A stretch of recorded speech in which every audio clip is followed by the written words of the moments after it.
really? Man, I don't like that light. It looks dark. I'll have to tell Karen. It's funny. It wasn't this dark until the lights went on.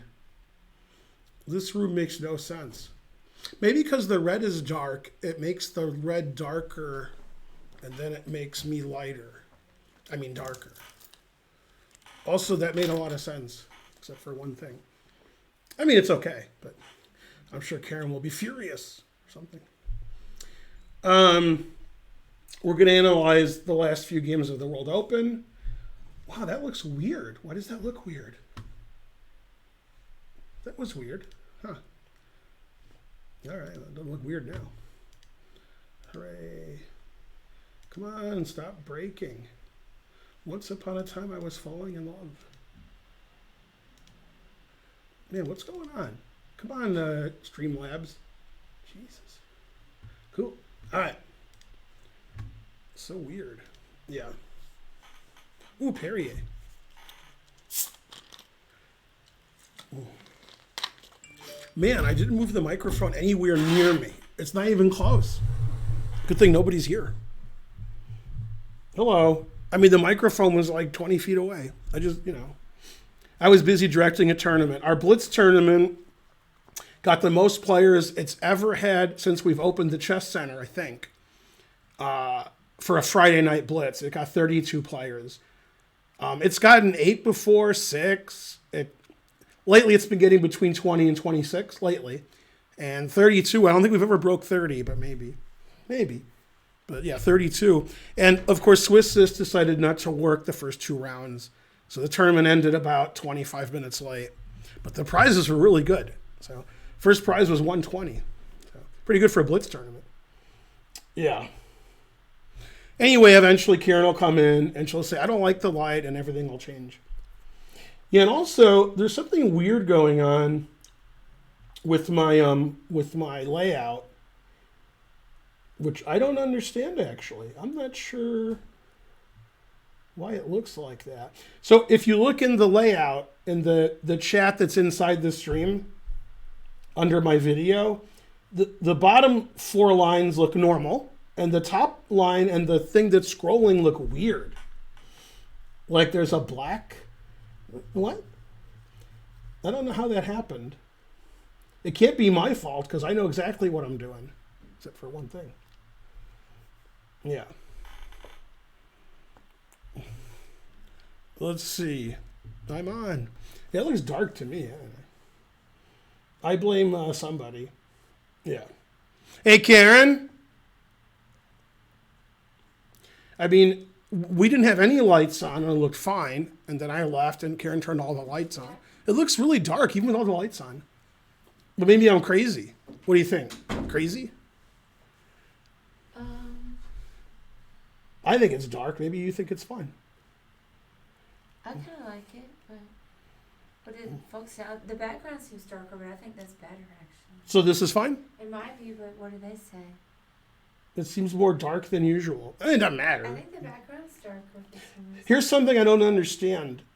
Here's one thing that's different. Oh, yeah, that's facing a different way. Yeah. Let's see how that does it. Yeah, I didn't do anything. So, like, see the chat here? Looks normal. Then here it's like there's a black thing there. What? You see what I'm saying? I see it. Yeah, I don't know what's Yeah. going on. Yeah. I blame society. Yeah. I forgot this was here. The dark is very sexy. Whose is that? This is some chocolate from this senior club. Oh, yeah. Yeah. All right, I'm going back out here. I think it's fine. This guy says he thinks maybe because I'm wearing a white shirt. And leave it open, too. It's hot. Well, there's still people. That's okay. And turn the air way up so, like, you're too cold.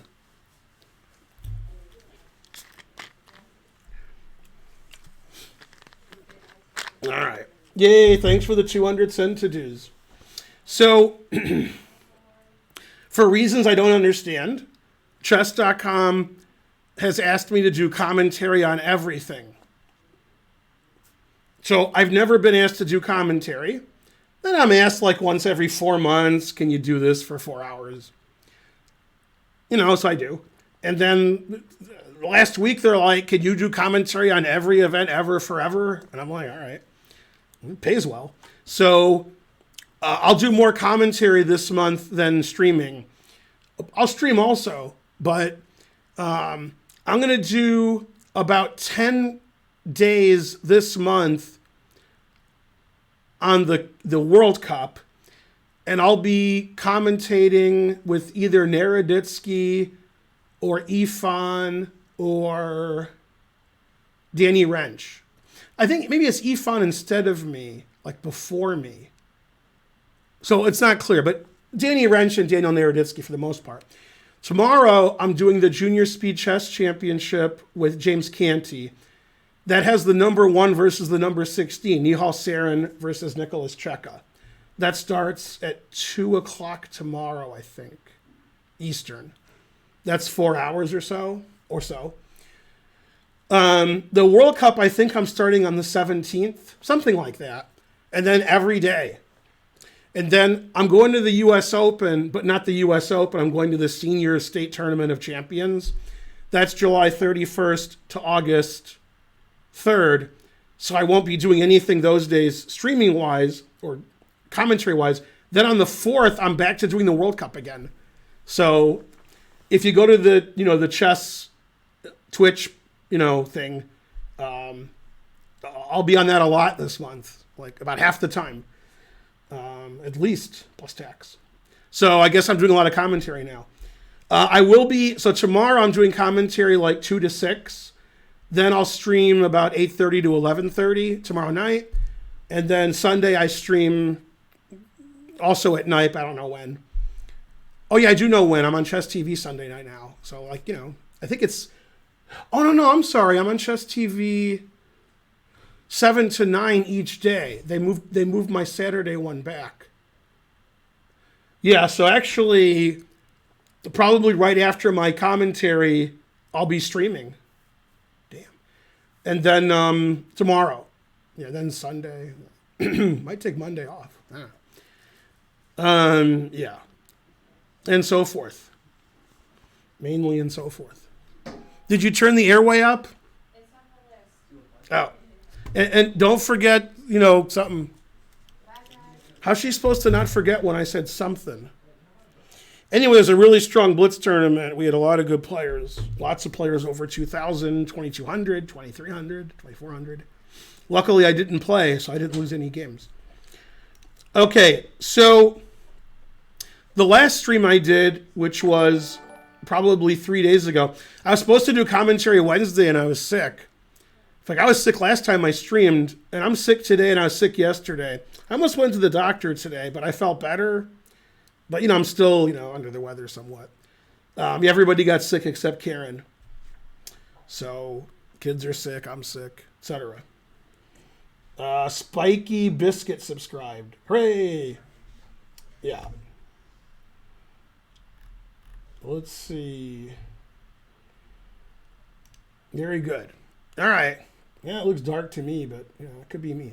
Actually, I don't look dark, just a bit. Yeah, it's probably the white shirt. You guys were like, the light's wrong when I had a black shirt. You said, because the black shirt. Now I have a white shirt. Like, it's the white shirt. Man, harsh. I guess I'll just not wear any clothes anymore, I guess. Okay. Then you better hope it's dark. So we looked at my first 3 rounds last stream in the World Open. And if you're on YouTube, there's 4 videos of that. One is the whole stream, and there's 3 individual videos of just the games, and so forth. Okay, so this is round 4. I have 2.5 out of 3, and I'm playing Deepak Aaron, who also lives in Georgia. He comes to our club often. Was at our club tonight. I think he may have just left, or he's still here. I don't know. Is Deepak still here, or he left? He's left. Yeah, so I'm looking at my game with Deepak, and he just left. Karaoke. What's that? Yeah, but it's dark. Well, All right. I think it's fine to be dark. Okay. Yeah. Yay, Omar Fomar F It subscribed. has to be the same way every time. Yeah, that's fine. Like, at some point, can I get a Perrier? Yeah, and then I'm headed out. Yeah, but don't forget your kid. I'm not. Does Spencer go with Deepak, or he's going with you? He was Yeah. Etc. Hooray! Let's see here. Chilled. Okay, so I had white. This is round 4 of the World Open. Now, Deepak, who I know well because he's here all the time and we've played a lot, is he plays the French and the Dutch. And like a lot of people who play the Dutch, he plays e6 on move 1 because that avoids a lot of theoretical lines that now you don't have to know them. So if you play f5 here, you have to be ready for the pawn sack, e4, and bishop g5, which I've played before. And when you play e6, if your opponent plays knight f3, which is fine, and you play the Dutch, some people, when they face the Dutch and they fianchetto their bishop, will play knight h3. I've played both, so they can't do that. And if they play e4, then Deepak likes to play the French. So he's one of these guys who plays e6 on move 1 against d4 or e4, and then plays the French or the Dutch. Okay, so we played the, and I've played this a couple times. I played it against Ginger GM in our Blitz match. I think I played it against Hikaru in one of our secret illegal blindfold matches. I think it was this, but maybe I'm wrong. Probably I'm not wrong. Maybe. Okay, and I'm just trying to get out of theory and play boring. Trade off the dark square bishops, put my pawns on dark squares. Now, in this position, I had to think, not my strong suit, and my move is okay. I played e4, and I figured if I didn't play e4, then I wouldn't. He's going to play e5 soon. And, if I get e4 in and he doesn't do anything about it, I should be better. And in this position, this is very interesting. The move that I looked at the most that I was worried about was e5, which is what he played. Because, my king's on e1, so I'm worried about that. And some of the stronger engines think d5 is a good move. So I don't know if d5 is a good move, but neither one of us considered it. It's okay. I don't think it's as good as Deepak thinks it is. We were talking about it today, but okay. So he played e5, which is what I expected. I got to watch my king here because you got to be careful. And I played de5, attacking his knight, and he took, and then I played queen e2. So I figured since Deepak likes to attack on the king side, and he's already played e5, f5, followed by probably f4, bishop g4, g5, etc. Maybe I'll castle queenside since he has nothing over there. There's nothing near my king, and I have a lead in development. And he did play f4, and I just thought it made more sense to castle queenside here. Castle kingside, he's already got a pawn, on f4, and he could just push his pawns on the king side. So I castled over here. It doesn't look dangerous to me because my pawns haven't moved yet, and there's nothing, there's no black pieces or pawns here, so I have a big lead in development. The engine says it's about equal. Okay, and he played knight c6, which is reasonable. And this is the key to the game, basically. It happens right now. This is the critical situation. Now, white has a lot of moves that are reasonable, like king b1. Always play king b1. I played bishop b5. The strong engines don't like that move very much, but they really don't like the move that Deepak made against it. And after his next move, I'm basically winning. And I didn't play the right way, but I think I had the advantage throughout. And this is the way Deepak plays. Deepak often goes all in. He loves to attack. Deepak loves to attack. And as a consequence of him attacking a lot, he beats a lot of grandmasters. For example, the game before this game, he beat Lenderman. And Deepak was attacking, and he won. He likes to attack. Now, the move the engines give, which neither one of us considered, is knight a5. And the idea is leave the white bishop on b5 so you can start attacking it, which is actually what he did, but he did it in a much worse way. And after knight a5, he can play like a6, b5, c5, or c6, b5, and so forth. Have fun. Yeah, don't forget your kid. No, we're already still dark. Oh, yeah. It's the darkest.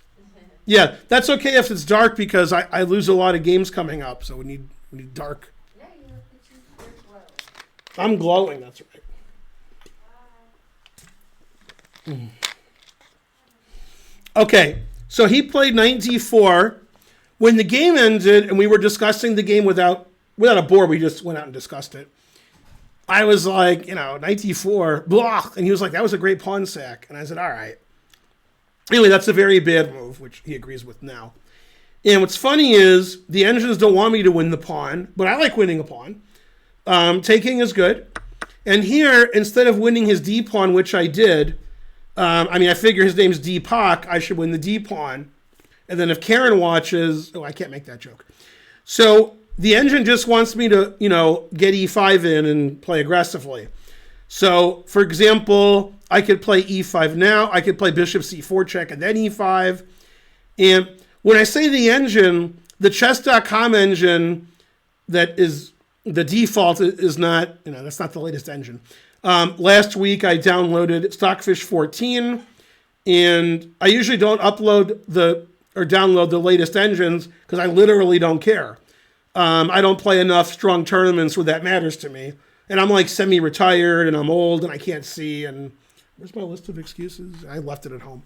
Anyway, but I figure I know how to download Stockfish. So I got 14 and my laptop is able to use 12 CPU. So it tells me I played 12 times as badly as I thought. Anyway, after bishop c4 check and then e5, white has a very strong position. But I'm taking the pawn because that's who I am. I take pawns. So I play queen c4 check, winning a pawn. Now, his behavior at the board, like his mannerism, indicated to me he blundered a pawn. But after the game, he's like, that was a great pawn sack. And I'm like, all right. It's hard for me to believe Deepak didn't see knight takes and queen c4 check. Now, it turns out this is fine for him. And king h8's not as good as bishop e6. I took a pawn. I thought I was up a pawn. And I think in this position, I am up a pawn. But after bishop e6, he might get quicker counterplay. Okay, so he started attacking my pieces and, gaining time. Now, this is weird. I basically considered bishop c4 and bishop d3, and that was it. And the engines say bishop e2 is best. Now, I understand that bishop e2 can be best because we're leaving the c4 square open for the knight. The bishop can go to f3. The bishop on d3 blocks the d file and runs into c4 later. I understand, but I didn't even consider bishop e2. Okay, so I played bishop c4, and he played the somewhat obvious b5, bishop d5. So I'm up a pawn, and the way I was taught chess basically by myself as an adult for these kinds of issues is these attacks aren't good. And they might work, but they shouldn't work. So I never worry about this. And everybody that I talked to after the game, who was between like 2,000 and 2,400, was like, I can't believe you won. He had this vicious attack. And I'm just thinking like I'm up a pawn and he has nothing. And the reason I don't believe in his attack is because I haven't moved the pawns in front of my king. I have a lot of pieces near my king. We've traded 2 sets of minor pieces. I don't see how his rooks are getting involved. Now, they did get involved, but I wasn't worried at all here. I just thought I'm a pawn up, and he blundered a pawn. Like, during the game, that's what I thought. During the game, he thought, I have great compensation, I'm the greatest. But he agreed today that he didn't, that he was optimistic.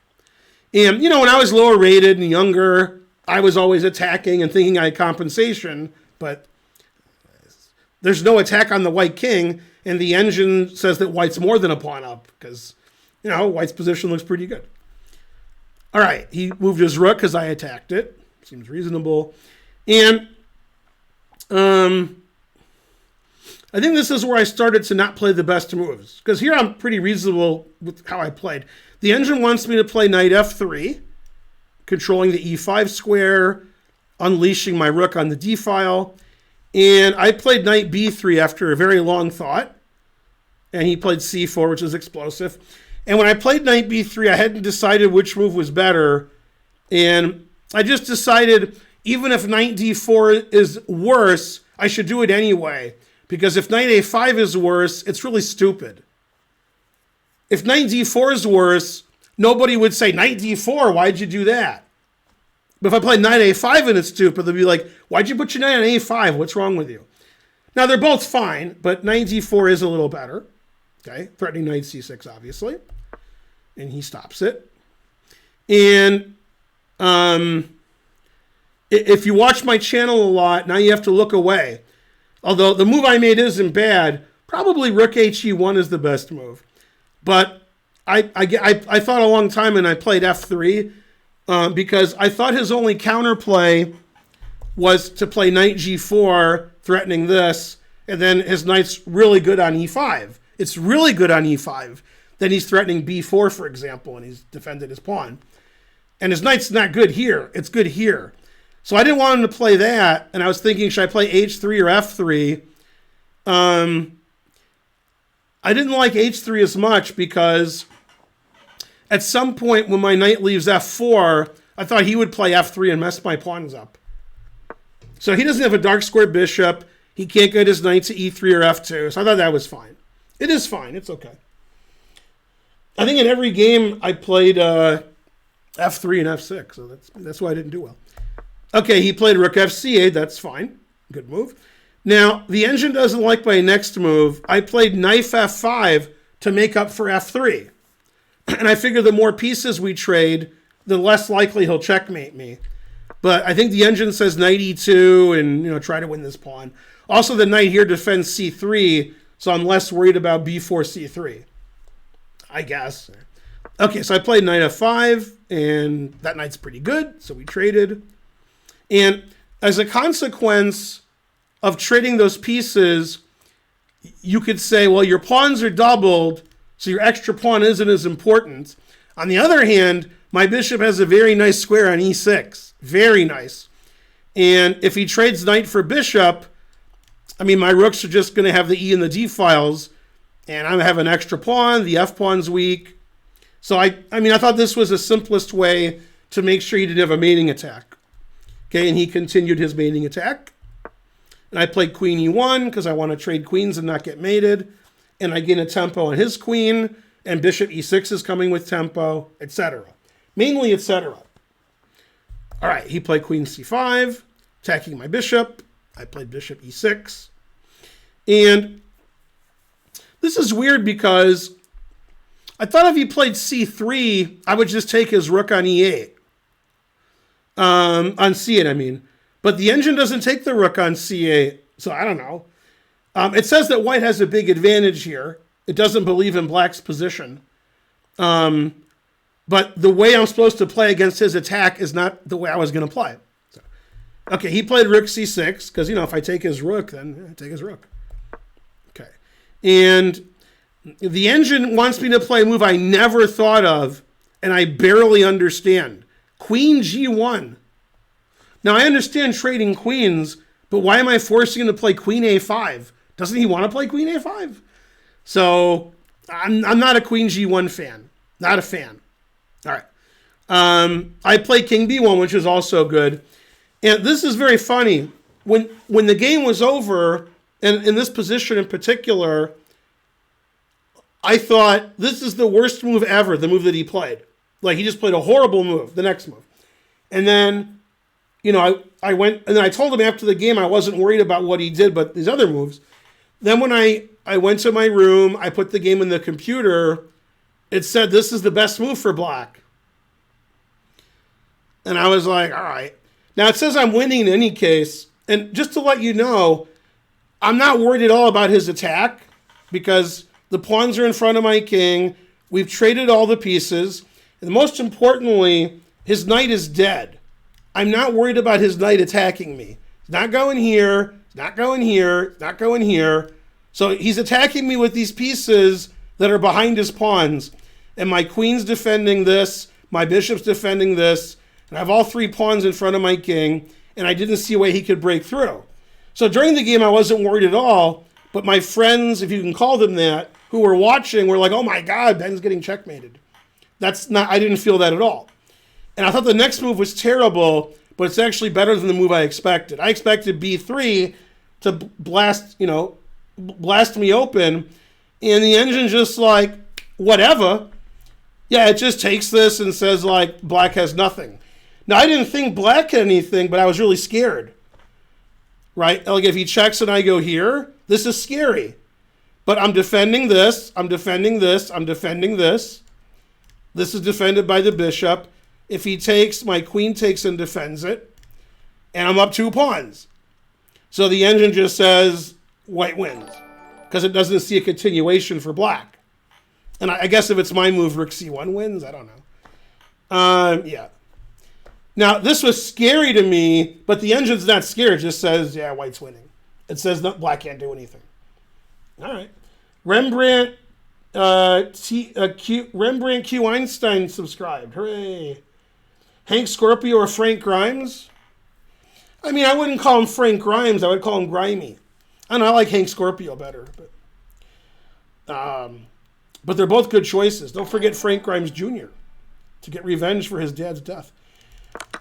All right, so he played C3. After the game, he thought C3's fine. And after B3, he thought his next move was terrible because of my reply, which he didn't see. And the engine said my reply is not even the best move. After the game, he thought he would go here and have a good position. And the engine's like, no, you don't have a good position. After A5, one of the ideas to try to be safe is to play A4. And then if he takes on passant, king A2. But the engine says that's not necessary. It doesn't care about this. It literally doesn't care. The reason is, if he goes here and takes, I can take with the bishop. And basically his only counterplay is to play queen B2 mate. So the engine wants me to play queen H4. And then if I can take this pawn. And then I'm never worried about queen A3 because I have queen C1. And the A files, oh, that his rook is hanging with check, sorry. So let's say he goes here or something.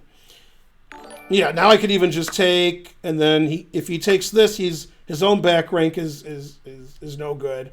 And bishop B3. And again, one of the reasons I'm winning here, other than being up 3 pawns, is his knight on F6 is just useless. His knight on F6 does nothing. It's not in the game. That's why I wasn't worried. Diallo subscribed. Mandex420 subscribed. McJurgle subscribed. I didn't refresh the stream. That's why I'm not seeing the train. I'm like, there has to be a train. But I didn't see it because I didn't refresh. Yeah.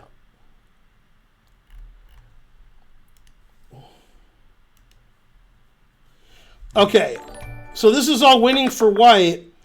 And one thing I taught my students when I had students was when you give up material and you say have an attack, the judgment of somebody who's lower rated isn't good because their judgment is always the attack is good. That's always their judgment. And if you have an attack and you're sacrificing material, you have to give specific variations that show why your game is good. You can't just say, my game is good, look at my attack. And so, since none of my students could ever calculate anything, they weren't allowed to sacrifice. I mean, they blunder enough pieces as it is, giving away on purpose, that's a double whammy. And Deepak likes to sacrifice. He's not calculating as well as, a super GM, and he just loves attacking. So he's like a really strong, weak player. He plays like a weak player, but much better. He's always attacking, he's always sacrificing, but he's much better than an 1800. He calculates better, understands better, but he leans towards craziness. And when I say craziness, it has to do with him attacking. He loves attacking. He loves it. I like attacking when it works, but, it doesn't work. I'm down material. Yer Treo subscribed. Hooray. Okay, so he played queen A5. Now, I thought here I had several moves that won, and I'm right. The engine wants me to play A4, and then the queen side's completely blocked. And if he takes on passant, king a2. That's a typical idea. And it's very hard for him to get in there. I don't think he had any KY jelly with him, so I don't see how he can get in there. White's defense is tight. As long as you don't get the joke, I don't get in trouble. I can see why chess.com asked me to do commentary. Yeah. Now, I didn't do that. I thought it was fine, but I played rook d4. And after the game, he's like, man, I didn't see rook d4. I should have played a5, a4. And the idea is if he threatens mate, I stop mate. And because he played queen a5, there's no other ideas. He can't push his pawn. He can't get a rook in here. He can't get his knight in there. So he doesn't want to trade queens. Then I'm going to win this. And this is weak. His back rank is weak. My bishop's dominating his knight. I'm up a pawn. Yeah. Now the engine actually does play here and trade queens and says white's winning. It says that's the best. So queen a5 is a very bad move, but I think he just didn't realize his position was bad. The better I got at chess, the more I didn't believe in attacks. I believed defense was going to work, and if the attack worked, there had to be a variation where it worked. Not just, I have an attack, let's see if it works. If I don't see that it works, if I don't see a forced mate or winning, then I'm up a pawn. 100 centidues, hooray, go, whatever. Okay, so he played h6 because he wants to get luft, because I'm going to mate him on the back rank if he doesn't. I stop queen a3 and threaten his f-pawn.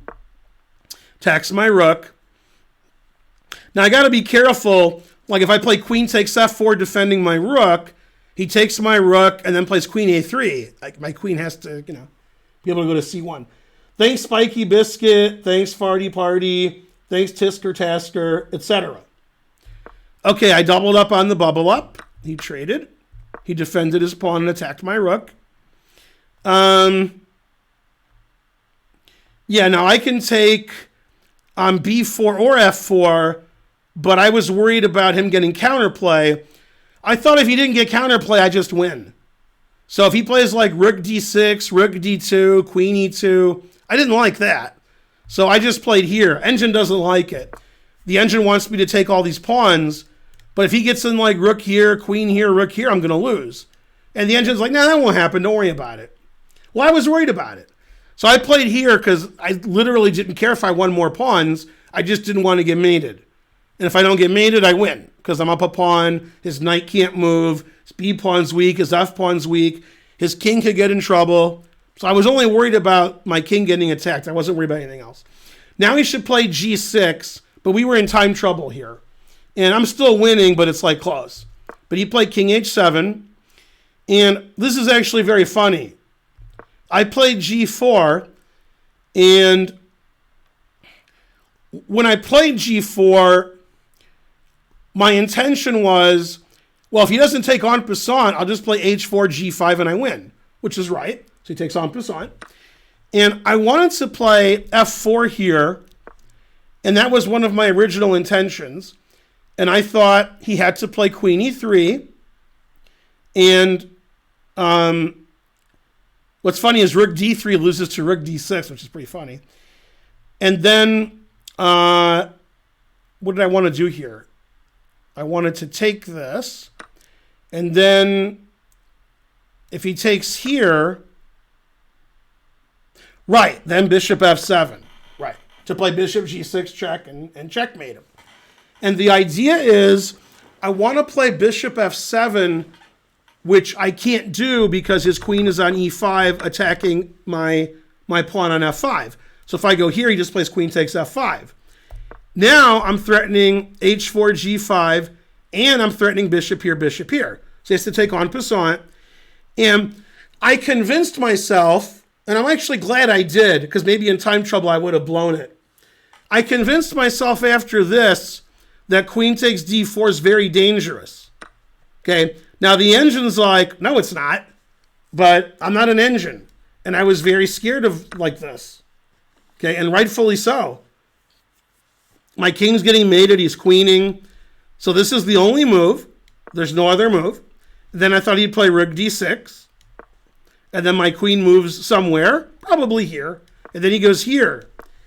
And the engine's like, yay, white's winning. But I didn't like this. Now, obviously, if the engine says white's winning, probably white's winning. Probably. But I didn't like this position. This looked terrible to me. I was really scared. And even though the engine says white wins, it doesn't mean that I would have won. I mean, I don't like this at all. So that's why I didn't play f4. I thought he would sack his queen and play take. So I just took back. Okay, he has to take this. Otherwise, I have f4 and g4, and okay, I win. Now his queen's not attacking f5. So I go here to play bishop g6 check. And again, my bishop's great. His knight is terrible. And I have the d file. His b pawn's attacked. So I'm still winning. And we're in time trouble here. So it was risky to play g4 and sack a pawn because I'm already up a pawn. But, you know, truth hurts. Sometimes you got to do what you got to do, etc. Now, one of the variations I looked at for your edification, I'm not saying it's right. I'm just telling you what I looked at, was here, here, here, check. I'm sorry, not check. Rook g4. Now, that doesn't work. But the idea is if he goes here, then I play queen c1 check. And it's mate next move. But unfortunately, knight takes g4 wins because after queen c1 check, he blocks and then blocks with his queen. And then he's winning. So that was something that I looked at, like I have some mating chances. But it turns out queen h1 is plus 1,000. Like now it says resigns for him, which is weird. But I guess I'm threatening rook g4 now. And then I play queen c1. Yeah. Maybe this is also winning. Maybe this is winning. I don't know. But queen h1 is plus 1,000. So. Okay, so he didn't play h5. Unlimited rice pudding subscribed. Hooray, 3 years. Okay. So after bishop f7, he didn't want to get back rank mated, so he played rook c8. And I played a3, which the engine approves of. I want to play king a2 and then start doing stuff. If I don't play king a2 and I start doing stuff, he can checkmate me on the back rank or gain a tempo to play queen g1, queen c1, queen b2 mate. So I want my king to go to a2, and then I'll start checkmating him. The engine agrees. BG Yoshi subscribed. Okay, he stopped my rook d8 checkmating him ideas. And then I'm up more pawns. Hooray! I'm up a lot of pawns. Yeah, then king a2, so my king is safe. And this was the 40th move, queen d3. So I'm obviously winning now. I'm up pawns. His knight still can't do anything. His king's worse than mine. C pawn's weak, A pawn's weak. And I made time control. Okay, so he tried, but he failed miserably to get counterplay. Finally, he got his knight out. And if I take his knight, I lose, because rook takes a4 check, and he crashes through. I saw knight d5 when I saw that was his counterplay, because he wants to play knight b4 check. And every move wins, but this wins the easiest, because it stops knight b4 check because my rook's defending it and queen. And so now he's down 1,000 pawns and all his pieces are hanging. Hooray. Why a3, not a4? A3, I don't want my king trapped forever. So after a3, because I took on b4, I won some pawns. If he takes and I play king a2, if the queens ever come off, my king just walks down the a file and takes everything. If I play a4 and he doesn't take on passant, my king's just trapped on a2 the rest of the game. This way I can get breathing room and get out. Okay, so he gave a piece away because he has to. If I play queen takes, he has rook takes a4 check because my rook is overworked. And now it doesn't matter. And he resigned here because it's hard to stop queen c8, although he did by resigning. That stops queen c8. And I made sure there was never any stalemates because his h-pawn can always move. There's not any stalemates anyway, but with his h-pawn able to move, there's never any stalemates. So, like if somehow I captured his queen on this diagonal, like with my queen, then he still has h5. He can't do anything else. Okay, and here he resigned. Yeah, and then just today, we haven't talked about the game since the World Open. He was like, yeah, the engine didn't like my pawn sack, and said you were better the rest of the game. And I was like, I already knew that. I knew that after the game, etc.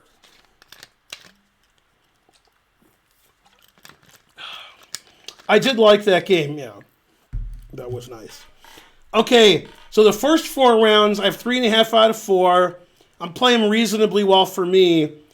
And then I started playing people who were good, and that was the end of me. And I haven't been good in a long time. And I told myself before the tournament to just play fast, but I just can't play fast because all my moves are terrible. And when I play slowly, my moves are also terrible, but they're slightly less terrible. And I used to play fast when I was in my teens and 20s. I just can't anymore. I don't see anything. Rufus and Doofus. Hooray. Yeah. Okay, and this is round 5. It's all about the Benjamins. Now, this guy's 26, 20 FIDE. He's a student in St. Louis, at SLU or Webster, I don't know. One of them. I've never played him before, but he streams, I think. So maybe he doesn't stream. I think he does. I know Benjamin Bach streams. Yeah, he and Benjamin Bach are fighting for the best Benjamin in the world as a first name.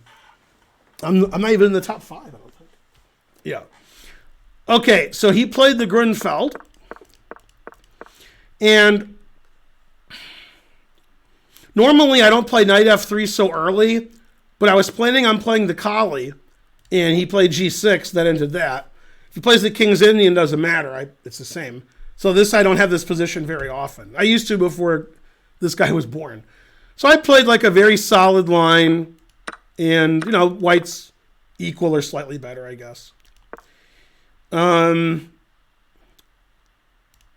this is just boring. Nothing. This wasn't a very exciting game until I started playing badly. Rook c1, 97. I thought I was better here, but the engine says I'm better, but not much. Yeah, and e4 probably isn't the best move. I was really worried he would go here and trade knights and come in here, and the engine's like, why are you worried about that? So, I don't know, maybe I shouldn't have been. And here he really surprised me. I thought he was going to play knight f6 and just chill and wait for me to overextend, but he played c5, which is the right move. I just wasn't expecting that. And the problem with trading everything is my e-pawn's not very good. It's sort of weak. It's still equal, but it's just nicer to have black. So I thought forever here, because I like thinking forever. And I played d5, which is fine. This is all fine. It's just equal. I attacked my queen. I saw it. And yeah, this is all fine. This is all just equal. It's not very exciting either. And here, I started down the wrong path, although it's still equal. You could argue my pawn is passed and strong. You could argue my pawn is isolated and weak. And neither one's really true. It's just like, okay. Thanks, DRush98 for the sub. A4 is probably not necessary, but it's okay. There's nothing wrong with it. Yeah. Taking's probably not best, but it's all equal. It's just equal. Okay, and this is where I lost the thread of the game and lost the game, is the next few moves. Up until here, all the engines are like it's about equal. Everybody's playing reasonably. There's no reason to worry about anything. And here I just played like really badly, very badly. I mean, any move is equal. Just any normal h3, h4, rook d1, rook e1, anything. And I played a very bad move, queen c3 check. And the reason I played it is I thought he'd play king g8. And I thought that was improving, putting my queen on the diagonal, having his king go back. And then I would play rook d1 and so forth. And I just I'm the worst. He played knight f6, and that's just really strong. Like, it pins his own knight, so it looks stupid, but my d-pawn's weak, and I just undefended my d-pawn. So I'm worse here. And obviously I had very little time because I'm the slowest person ever. But it's understandable, I mean, I think it is, that I was surprised by knight f6, and I'm surprised how good it is. Usually people don't pin their knights on that diagonal because usually that's really bad. And it turns out it's easily the best. Okay, so I defended my pawn. He unpinned. And not only is my d-pawn going to be weak as he can attack it with all his pieces, knight e4 is going to be annoying too. I have to watch my f2 pawn. Knight e4, c4. Yeah.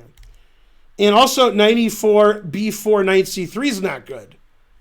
So probably a draw with correct play, but it's definitely better to have black here. Okay, I put it in h. Getting luffed. And yeah, I'm trying to defend my d-pawn. Terrible. And when he played rook d6, I was like, man, I didn't see rook d6. It's not the end of the world, but I just didn't see it. Now he's going to double rooks. Then he could play, attack my pawn again and again and again.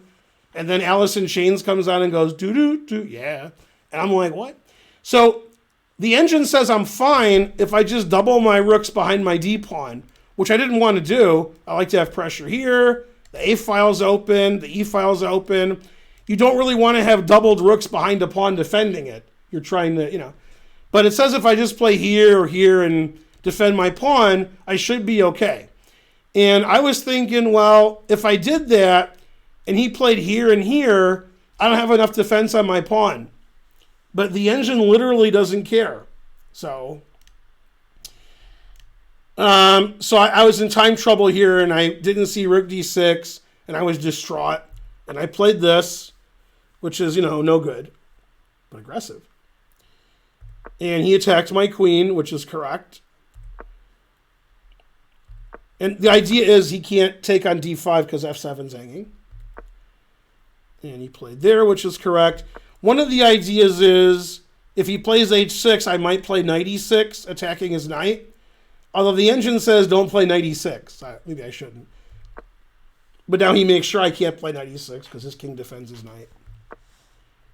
And then that's also a very bad move. But here I'm lost already, it says. Okay. Now here I'm lost and I have no time. And there's nothing. Right. And I played a really bad move here. That's terrible. And then I went back. That's stupid. Okay. Now, here, he was too overconfident. He wasn't overconfident. He was too overconfident.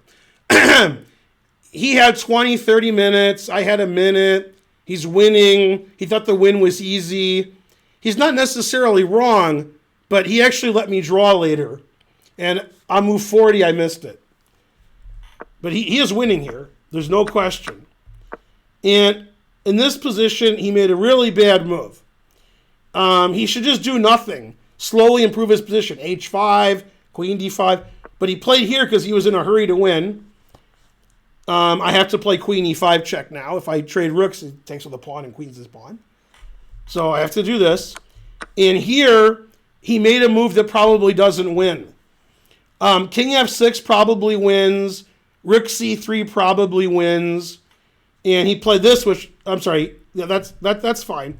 Yeah, and here, he has to play rook d4, rook c3. Probably they both win. Probably. Because my king's no good. The engine likes rook c3 a lot because my king can't get into the game. He just walks his king over, pushes his c-pawn. I don't really have any counterplay. But he played this blunder, and I didn't know it was a blunder because this was my last move of time control, and I had seconds on my clock, and once again, never play f3.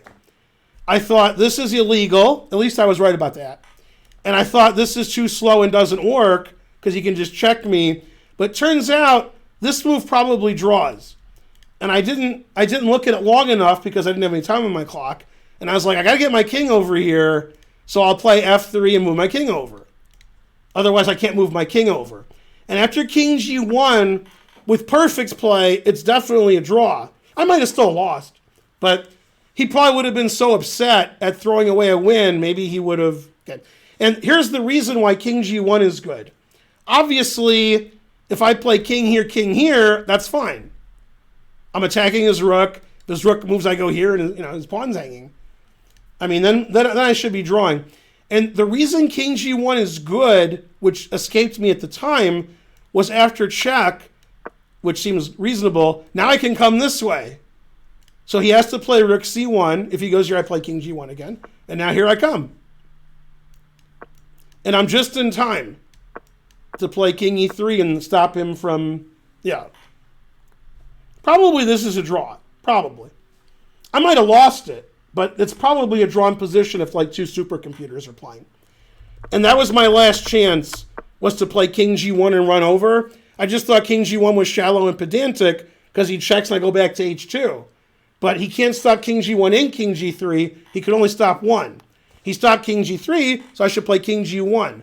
Then if he checks me, I'll try to go to G3. And I played this, and I'm a tempo too slow. And I can't get my king over. Yeah, that's terrible. F3 just lost the tempo. So I literally can't get my king over. Yeah. And then here I resigned because it's over. So F3 loses. King G1 might draw, maybe. But he was winning before he let me play King G1. And he was playing too fast. He was just so confident of victory. I don't blame him. And basically that game was equal. Then I got totally outplayed. Then he gave the win away for one move where he's only better, and I missed it. And I just played too slow. I'm always in time trouble like the last 5-6 moves of time control. And just playing bad. Boo, boo. The lesson is, don't play people higher rated than you. Is that the lesson? Then it was embarrassing because when I lose to somebody in a tournament, I like when they beat everybody. Then I don't feel so bad. So if somebody beats them, I'm like, how'd that guy beat me? Then they beat everybody else. I'm like, all right. So if the guy beats everybody and wins the tournament, all right, fine. But he played Hans the next round, and he lost in like 20 minutes to Hans.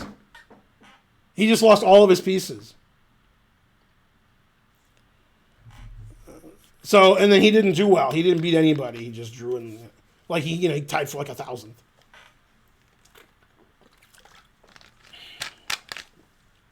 So that was unfortunate. He beat Hans easily in Vegas. Hans beat him easily here. Well, Rick Deedy goes here, and that's the end of that. Truth hurts. And then he can. Well, the King F4 wins, but I assumed he would do this. And I'm better than Dillinger. Yeah. No, resigning was correct. The engine's like, why didn't you resign 2 moves ago? And I'm like, give me a break. NJ Crispy gave 5 subs. Hooray. Birds of Prey subscribed. Hooray. Don't you lose pawn ending after winning pawn on C2 in variation with King G1. What? I don't know how that happens, but yeah.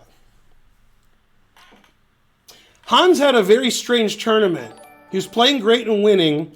He was probably lost or much worse against Jeffrey Zhang, and he won. And the strangest thing that Hans did was the last round. Last round, Hans was white and played horribly. Horrible. He was worse on move like 7 with white. He was losing on move 13 or 14. At various points in the game, his opponent went from +4 to like back to +1, back to +5, back to +1, back to +4. So the other guy was winning and then not really winning as much, then winning. And, it looked like Hans was just going to lose because he's playing Chinese Grandmaster. And then near the end of the time control, in time trouble, the guy made a really bad move and Hans drew. And because of that, Hans tied for first. I mean, that game was not good. I guess they're both really nervous because they're playing for, $10,000, $15,000. So, all right. So, yeah, neither one of them. I'm sure the other guy's furious because he was completely winning like 4 times and he couldn't win. And in the last round, John Burke played Ilya Nizhnik, and Nizhnik lost without a fight. Nizhnik was losing after 15 minutes. And he played on, but after like 15 minutes, John Burke was +5, and then he just won.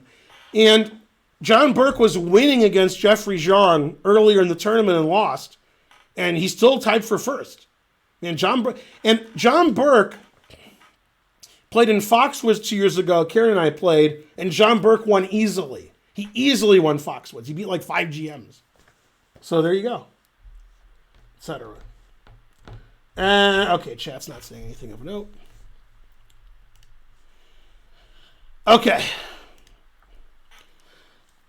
this was a kid, because most of my opponents were children, and he's from Northern California, I think. Obviously, last name is Armenian, so I thought he'd be from Southern California, but I was wrong. And he's a kid, and he's moving instantly, and, he's 2,200 something. And all these kids who are 10 to 17 years old and 2170 FIDE to 2320 FIDE, they're just beating everybody. They're gaining 100 rating points. Like all the ones I played and all the ones I didn't play. And chess is a young person's game. These guys know more theory than me. They calculate quicker than me. And strangely, this wasn't the way it was when I was a kid, they're more confident than me. Like these kids who were 13 and they're playing a GM or an IM, they think they're going to win. And when I was 13, I was playing a GM. I didn't think I was going to win. I'd get my ass kicked. And the GM knew he was going to win. But nowadays, these kids are super confident. God damn. Hate that. So, yeah, the truth hurts. All right, it says I got a raid. CL Smith raid of 50? 50? Not 5? Does it say 5.0? Am I reading it wrong? Thanks, CL Smith. You're the best. Yeah. Okay. Now, I didn't know until after the game, but after the game, I looked at it with the engine, and I made a really big blunder, and it's understandable, actually, why I blundered and he didn't see it. I'll explain. Otherwise, I played reasonably well. Okay, so it's a kid. He's probably like 3 years old. I don't know. And it was the closed Benoni again. I figured that's good against a kid. He's playing instantly. Now, earlier in the tournament, I had this position, which I've already analyzed on my stream and YouTube. And my opponent played knight GE2. This one played knight F3. Okay. Instantly played queen D3. Like, instantly. And I'm like, what? This position's not really well known, and, what? All right, it's not like good or bad. It's just I was surprised how fast he was playing. He was playing fast. A4's, the engine won't say it's bad, but it's not good. It's not a good move. You almost never want to play A4 with white in the closed positions because then you can't play A3, B4. I learned that the hard way. Now it's hard for white to play B4, and it's hard for white to castle queenside. So A4 gives a lot away strategically. The engine doesn't necessarily understand that, but the engine knows that white's advantage has gone down a bit after A4. Okay, he castled, put it in H. Now, and again, he's playing quickly. Okay, I want to play F5 and bishop G5. And usually, when they play F4, it's almost always wrong. It gives black a lot of counterplay, and in this case, it's wrong. And I think in this opening, it's almost always right for white to play for B4 and attack on the queen side.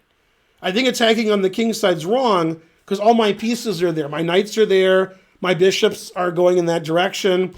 And there's no real black pieces over here of note, and white has a big space advantage with his pawn on D5. Strategically, this is just the wrong idea. It doesn't mean that black's better, although the engine says it would rather have black now.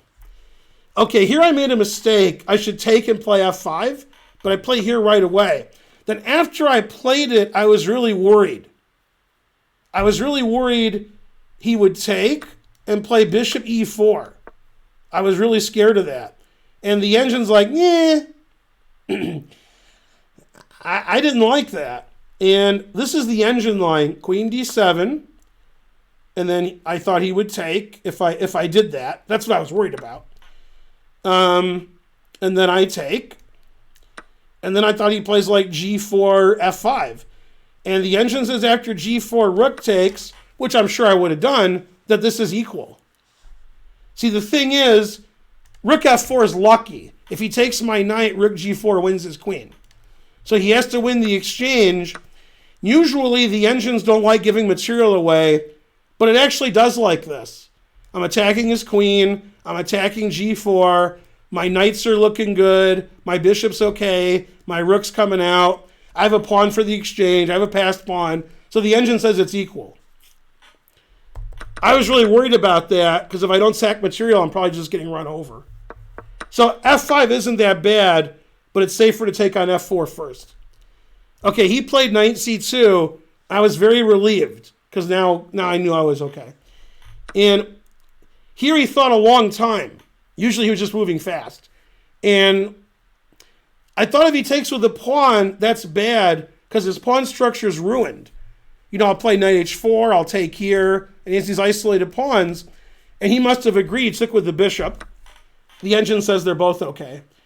And here I failed miserably, I think. Because I should be better here, and I did not get a better position. And this is where I did not play best. I had the two bishops. His knights are weird. I got bishop G5. I have bishop F6 to E5. And a line that I saw is better for me, but I didn't understand or see it far enough. The engine wants me to go here, and after the rook moves somewhere, doesn't matter where, let's say F1, because that, I'll show you why in a second. So here, I thought H4 was good for white. Now, obviously, if the rook's on F2, actually, if I take, he takes this to check and takes my bishop. So, but anyway, I thought this was good for white, so I didn't do this. And it's not good for white. And obviously, if it was a 1 minute game or a blitz game, I would play this move, but I'm always like kidding. And the engine says you just take it. And it actually doesn't take my bishop. It takes on F4. And this isn't something I would normally do in a slow game because I'm down a piece. And the engine's like, no, this is good for black. All right. It's hard for me to believe. I don't have any threats. I'm down a piece. This engine says it's equal. So I think the 14 said black was better. You know, I have knight G5 and F3 and bishop G4 and, you know, I'm attacking. But I don't like giving my pieces away unless it's like blitz or bullet, not in a slow game. So that's what I should do according to the engines, bishop G5 and F4, but I was afraid of H4. So I took this. This is fine, still about equal. It doesn't like knight F6 as much as knight G5. I was worried knight G5, my knight would get trapped over there. Yeah, and here I thought forever because I underestimated bishop F5. Okay, and then I played here, and I was really happy that my opponent made the next move that he made, and the engine says it's best. I thought it was bad.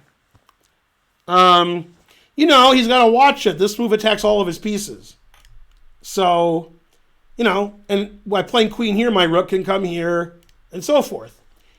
I was worried he would attack me somehow, but the engine says rook B1 is best. And I was like, great, a passive move that does nothing. I have time for rook AE8. And now I'm not worried at all. And eventually I figured I'd win because all these pawns are weak. His king's open. These knights aren't really hurting me. I don't know what this is all about. But he's better here because I have a really good understanding of the position. And he played queen G6, which is excellent. Really good move. Getting off the, you know, discovered attack on his queen. And now my position's not good. I don't really have a good plan here. And I played bishop D8. You know, because it stops him from playing knight E3.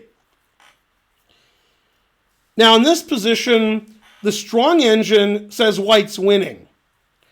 And I completely understand why I didn't see it and why my opponent didn't see it. I never saw it until the engine told me after the game. He should play this move now, which looks very strange because he just played rook b1. And I played rook e8 bishop here. So my rook's better. It's not in the corner. My bishop's not blocking my rook. But it turns out, here's why we both missed everything.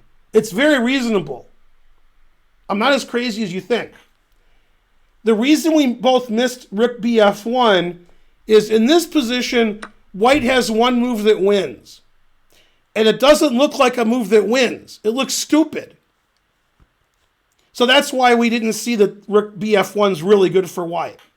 And I don't blame either one of us. I don't blame me for missing it, and I don't blame him for missing it. And, you know, if this was like a puzzle rush problem, nobody would ever get it. Knowing this is winning for white doesn't really help you find the winning move. So, even though bishop d8 is a blunder, maybe, and I'm losing, maybe, I'm not concerned. This is like an end. And when these things happen to Matt Larson, I would say, oh, you blundered and you're losing. Yeah, nobody would ever see that. He always said that. Nobody sees that. White only has one good move here. Only one. Well, 93 hangs a piece, so that's hangs all of his pieces. Hangs this, it hangs this. It's a good move except for one thing. Yeah. Anyway, the only way you'll ever find it is if you use an engine and cheat. There's no other way. Nobody will ever suggest this move. And that, you know, knight g1's the second best move, then it's equal. Go see Burn. You're the best. Yeah. Well, I mean, your knight on c3 is hanging. Why am I asking you guys?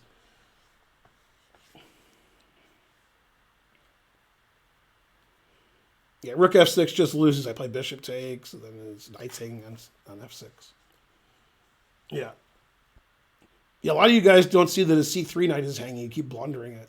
Okay, but anyway, the winning move is rook 4 to f3.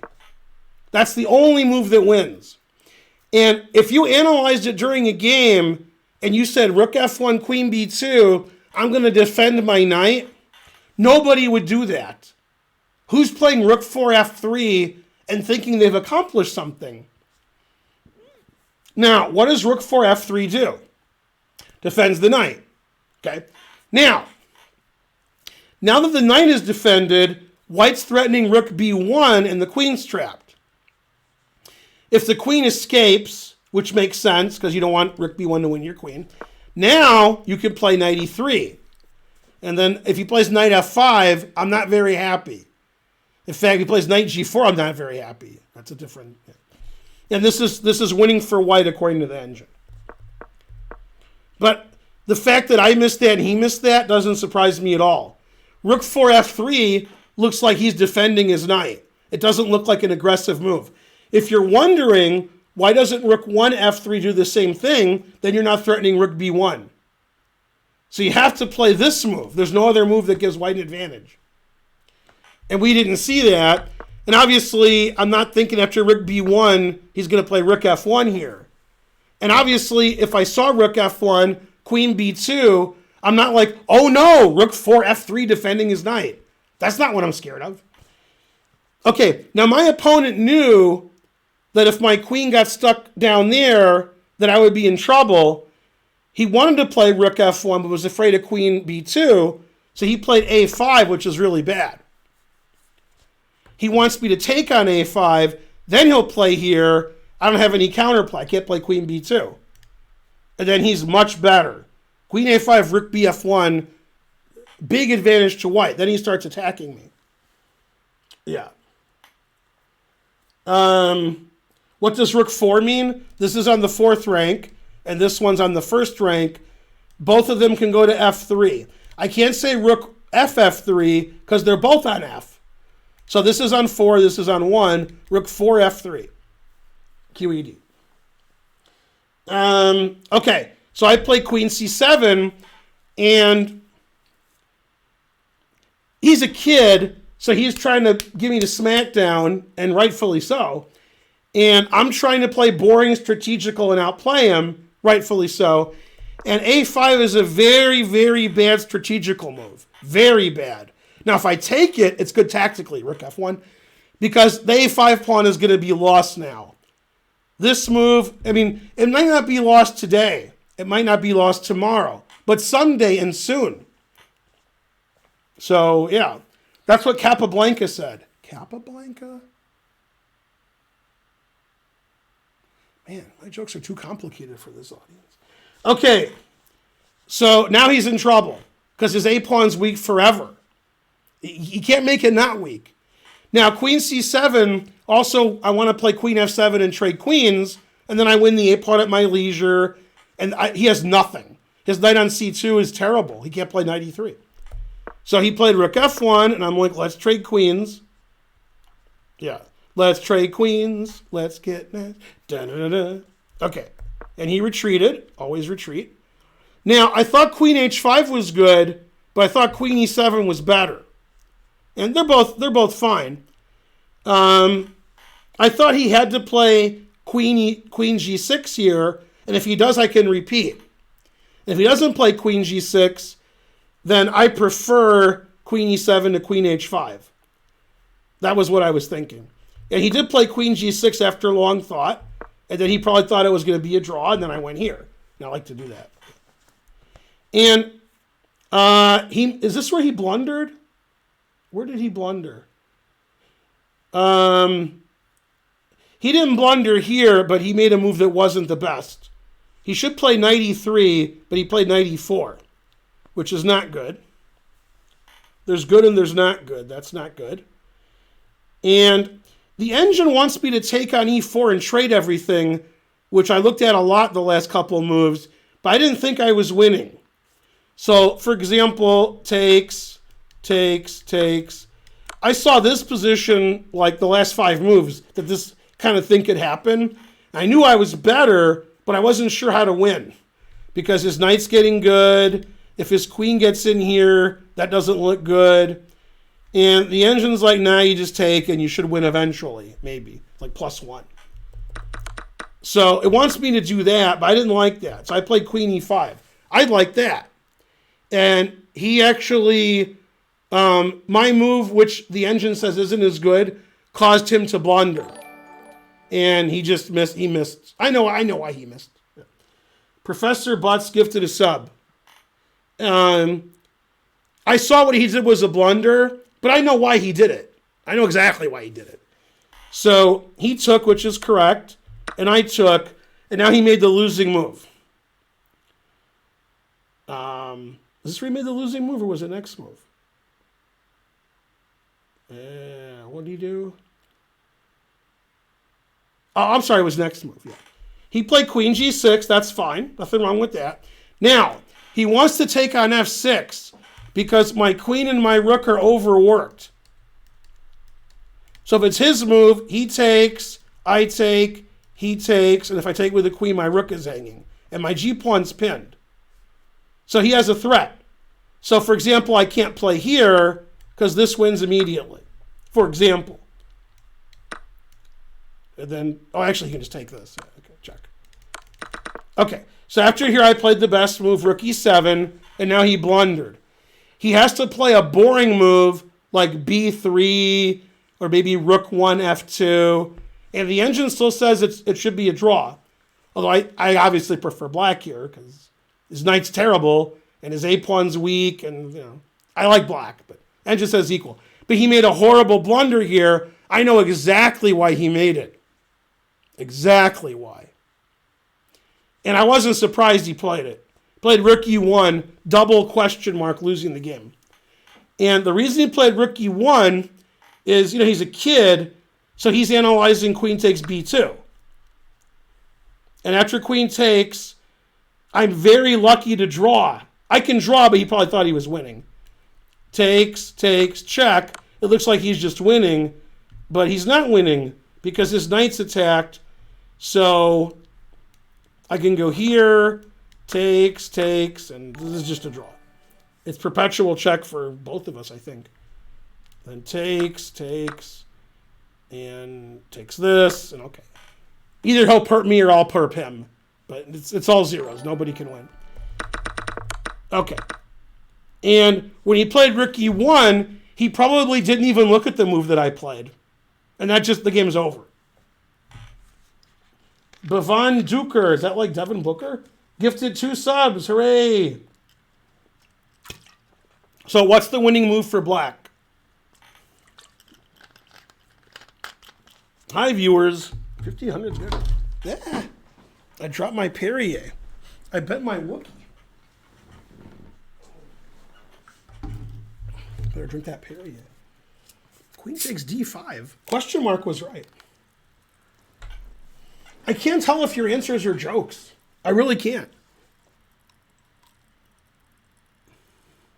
Yeah, I don't know if your answers are jokes or not. I guess they're not. God damn. Oh. Whenever I ask what I did or what he should do, you guys always suggest the craziest move and hope that it's right. The craziest move is never right. That's why you shouldn't play that way. I do that in blitz chess because I'm kidding.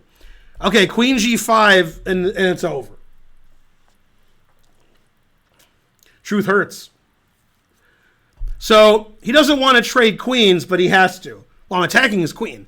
So he either takes my queen, which loses, or he goes here. There's no other move.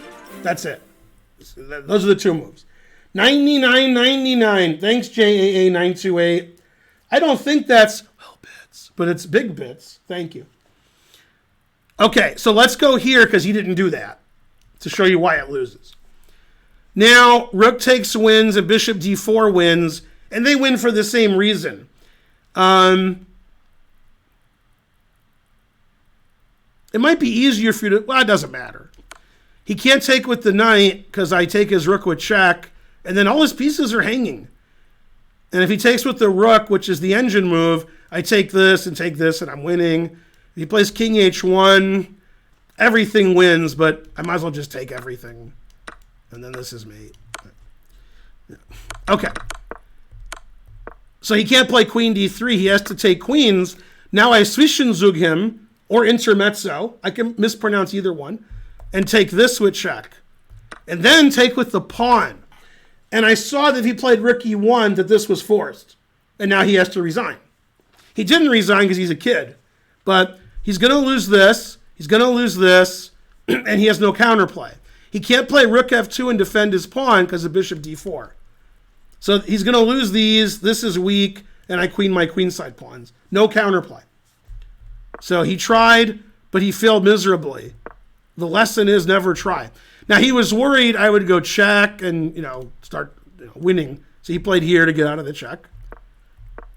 And I'm like, you can take my G pawn. I literally don't care. All I care about is getting 2 queens. Yeah, if he takes my D pawn, my B pawn's pretty good. I thought about taking on C4, and the engine says they both win. I had a tough time deciding. But I was like, all right, they both have to win. Yeah, now if he takes my pawn, the truth hurts. That is a fast pawn. And the problem is, you can't go here because my bishop's here, and you can't go back because my bishop defends that. So, man.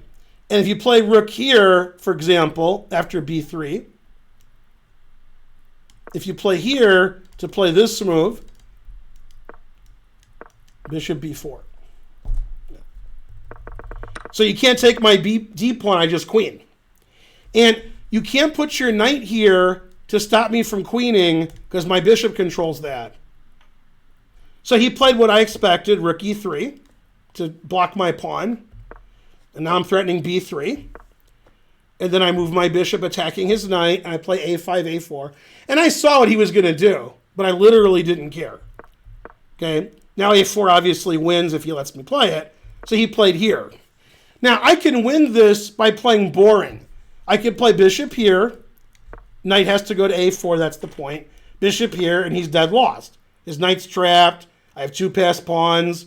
He's in zugzwang. He can't do anything. And the engine says I'm +6. But, I play for the crowd. I play for you guys. So I took c2 here, and he resigned. I figure you guys deserve that.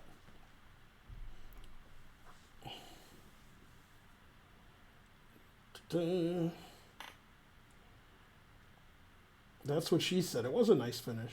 Man, I lost 500 viewers. Now, let me explain this kid to you. This was round 6. The first 5 rounds, he was paired up all 5 rounds and did not lose. After this game, he did not lose. This was the only game he lost, was to me. And I think he got an IM norm. And he's like 22-30. Yeah, I'm the only one who beat him. Yeah, that kid's good. All these kids are amazing. Zoomery subscribed. Thank you. When I was a kid and kids were good, the kids who were good, they weren't this good. A lot of the kids on planet Earth now who are the best between ages 10 and 16, much better than 20, 30, 40, 50 years ago, the best kids who were 10 to 16. The kids who are 10 to 16 now are as good as any grandmaster, the best ones. And for years, I've been telling you, and anybody who will listen, which is nobody, that Nihal Sarin is better than Praggnanandhaa. And everybody laughed at me. Oh no, Praggnanandhaa the big talent. Who's Nihal Sarin? Now it's clear. But when I could tell by the way they played, Nihal Sarin was just underrated. Now Nihal Sarin's top 100 in the world and just won a tournament over like 25 grandmasters. Now, Praggnanandhaa is a good player. He'll be a very strong player, but I don't think he has the ceiling. I think Nihal Sarin, that's the guy. That guy's good. A lot of people think Praggnanandhaa is 8 years old because he's only 2 feet tall. He's much shorter than Nihal, and now Praggnanandhaa's sister is very good. I don't know if you guys know that. Praggnanandhaa's sister is also a kid, and she's like 23, 50 FIDE. Like, that's a good family. But I got Nihal Sarin over Praggnanandhaa. And Nihal Sarin isn't a lot older. He just looks a lot older because Praggnanandhaa always looks like he's 8. But Nihal Sarin, god damn. Praggnanandhaa has a more intimidating name. He has Anand in his name. There's nothing wrong with Praggnanandhaa. But 2, 3, 4 years ago, he got all the publicity and Sarin got none. And I'm like, but Sarin's better. Well, he should get some publicity. But now you guys know how good Nihal Sarin is if you're following chess. If. They had a Serbian Open with 1 billion grandmasters. His performance rating was like 2,900. He got 7.5 out of 9. God damn. I'm the one who brought you MVL. And when I was like, MVL, and they're like, who the hell's MVL? Okay. And when the World Cup happened, I told everybody MVL will win. And that was the biggest laugh they've ever had. They're like, who's MVL? And this was like 2012? I don't know. And I was like, MVL. And they were like, who's MVL? Like, he's good, but come on.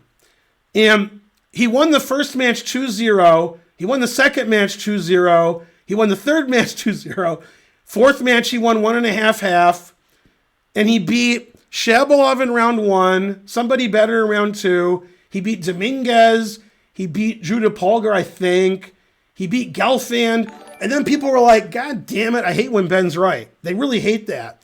And he was in the semifinals against Kramnik, who everybody thought was going to win. And the other semifinals was Andreikin and somebody else. Andreikin would just draw all of his games, then win the Blitz playoff. I'm not even kidding. I don't think Andreikin won a match. I think he tied every match with 2 draws and then won the Blitz playoff. Anyway, so when he was playing Kramnik, it was 1-1 and they had the Blitz playoff.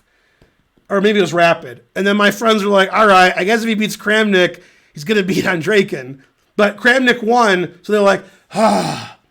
But then people knew who MVL was. And MVL, when he was first invited to the Sinkfield Cup, either in 2013, 14, or 15, whatever his first one was, I asked Tony Rich, why did you invite MVL? Because there was a lot of 20. He said, oh, because you told me to. See, I was right. And now it's just taken for granted the last 5 years that MVL was great. So I got off of him because everybody knows he's great now. Now I got to find somebody else. But yeah, MVL, I knew he was great for several reasons. I knew MVL was going to be top in the world when he was like number 30, 35, 40 in the world. I was like, that guy's going to be like top 5 easy because the way he plays, the way he thinks. A lot of the super GMs, they play for a draw with black. They're scared of Magnus, Kramnik, when Kramnik was, and I understand that. I understand being afraid. A lot of the top players were afraid of Kasparov and Fischer, and that gave them a big advantage. You're playing Kasparov, you're like, damn it, I'm black against Kasparov. No, they didn't like that, right? And that's not MVL's mentality. So I knew MVL had the goods. He had what it takes to be top. And Nihal Sarin is really good.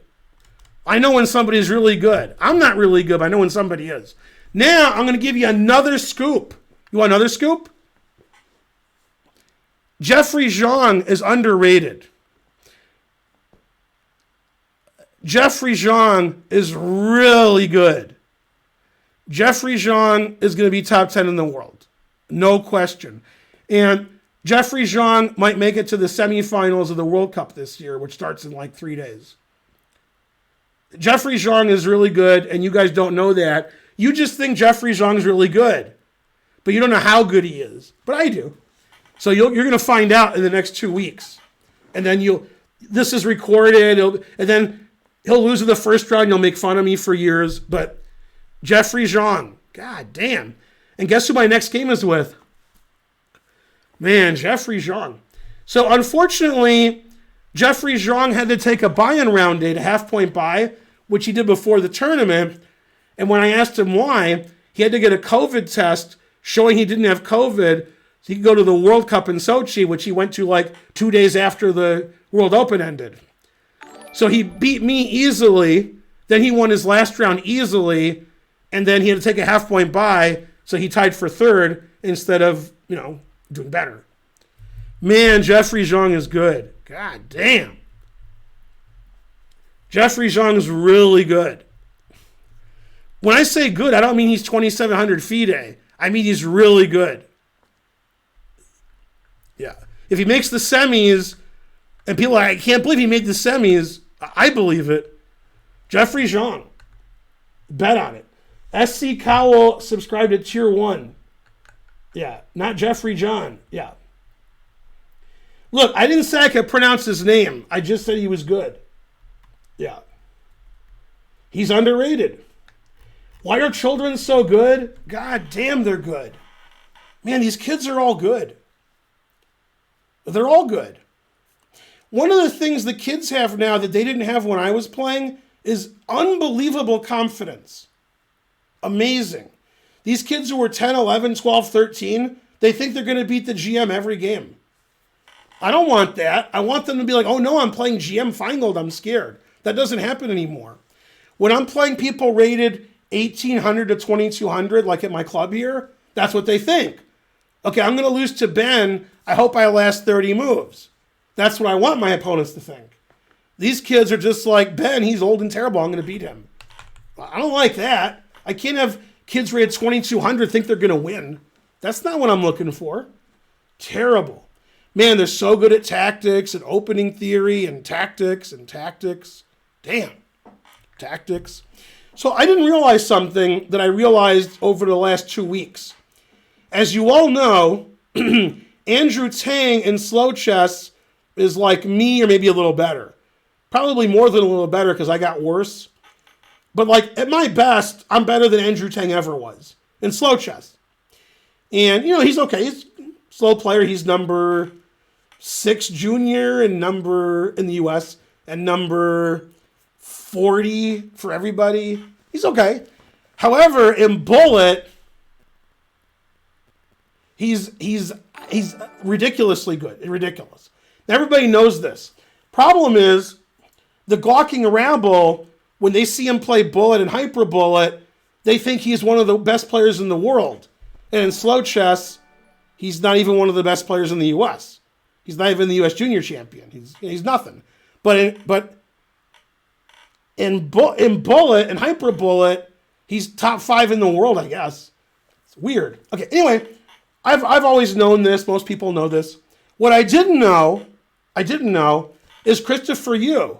I thought Christopher Yu was a genius of the highest caliber. I'm not saying he's not. But it's slow chess. He hasn't really done anything that any other junior hasn't done. But on the internet, god damn, Christopher Yu's good at blitz and bullet. Both. Now, obviously, him crushing Hans 2 days ago was weird. I didn't see that coming. Nobody I knew saw that coming.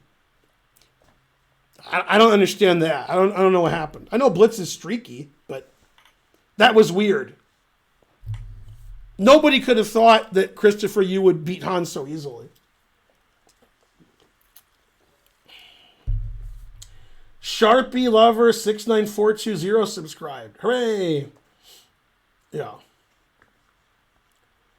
Tang is amazing at bullet and hyper bullet. And in slow chess, he's meh. He's all right. He's good. I'm good too. But he's probably 600 or 700 points stronger than me in bullet and hyper bullet, or more. And in slow chess, he's like 30 points better than me. What? And Christopher Yu, I'm starting to put him on that scale. Christopher Yu, he's good. But in blitz on the internet, he's great. He's just much better at blitz and bullet. Not to the extent of Tang. I think Tang's much better than Yu in bullet. But in slow chess, probably Tang's better than Christopher Yu also. Okay. $20, thank you. Yeah, we're thanks, Puzzle Pawn. Yeah, we knew that before. We've been talking to Zalugi about getting Karpov here. And Karpov doesn't need the money, so there's no reason for him to come. He does have 2 or 3 free days between the U.S. Open that he's at and his camps in New York with Zalugi. So he could come here. We're trying to get him here. We don't really care about the money so much. If he wants a lot of money, we'll give him a lot of money. But he doesn't either. So does he want to go to Atlanta for no reason so people can say you're the greatest? Or does he want to chill in New York? I would guess he'd rather chill in New York. So it's very unlikely he'll come here, but maybe he'll surprise us. I doubt it. If Karpov does come to the Chess Center, it'll be somewhere between August 5th and 9th. And I don't think he will, but he could, right? But if he was like, man, I need a lot of money, then he would come, but he doesn't. So it's just a hassle, I guess. Christopher Yu in slow chess is probably not better than me. Probably not. Probably not. He might be, but probably not. But in blitz chess, he's 1,000,000 times better than me. I mean, 1,000,000. If I play him 5 minute, 3 minute, 1 minute, I get beat worse than Hans got beat. But in slow chess, I don't even know if he's the favorite. I don't know. It's weird. The difference with Andrew Tang is more, but there's a difference with Christopher also. And what's funny is, if you asked me 10, 20, 30, 40 years ago, I would have said, the blitz doesn't matter at all. It's how good you are in slow chess. And a lot of old people will agree with that. However, because of the internets, because of the interwebs, because of Twitch, because of chess.com, because of Lead Chess, because of all the online stuff, I'm not sure financially it's better to be top 10 in the world in slow chess or in blitz and bullet online. I don't know. I guess slow chess, but it's not like it was. If you were the 10th best blitz player in the world and the 5th best bullet player in the world, that meant nothing. There was no money in that. Nothing. Now, you can make money being good at blitz and bullet, but you couldn't, earlier, before the internet. Couldn't do it. Couldn't. Yeah, Karpov had a lot of visa issues. It was true. Yeah. And no, that's not important. Okay, so I played Jeffrey in round 7. I was white. Somebody on YouTube asked me, why were you guys playing so slowly in the opening? When it's a slow game, high-rated players play slow because we want to play good moves. And I hadn't decided, I wasn't expecting G6, although I didn't prepare for the game. I just went to my game. I didn't know how I was playing Jeffrey until I saw the pairing was downstairs. And, I didn't know what to do, and he didn't know what I was going to do. This is what I usually do with white against g6. And I faced e5 once or twice in my life. And the line that I thought was good for white is not good for white. And I almost played knight f3. I almost played d5, but I took. And bishop takes and d takes are played. The person who plays this a lot with black, who doesn't, I think, play chess anymore, is Zurab Azmaiparashvili. If you go to a database, he's black in this position often. And he plays d takes and bishop takes. So I was familiar with both. And Jeffrey played d takes. Okay, now there's this line for white that I thought was good for white, but it's not. And, yeah, Jeffrey doesn't like my next move. He doesn't like what I did. See, he thinks I should play knight f3 because he thinks, he's not right, but he thinks if he trades dark squared bishops, he might be better, which isn't true. But if he trades dark squared bishop, that helps him a lot. And he had this same opening, he told me, against somebody good in St. Louis. You know, one of the SLU students. Like their board 1.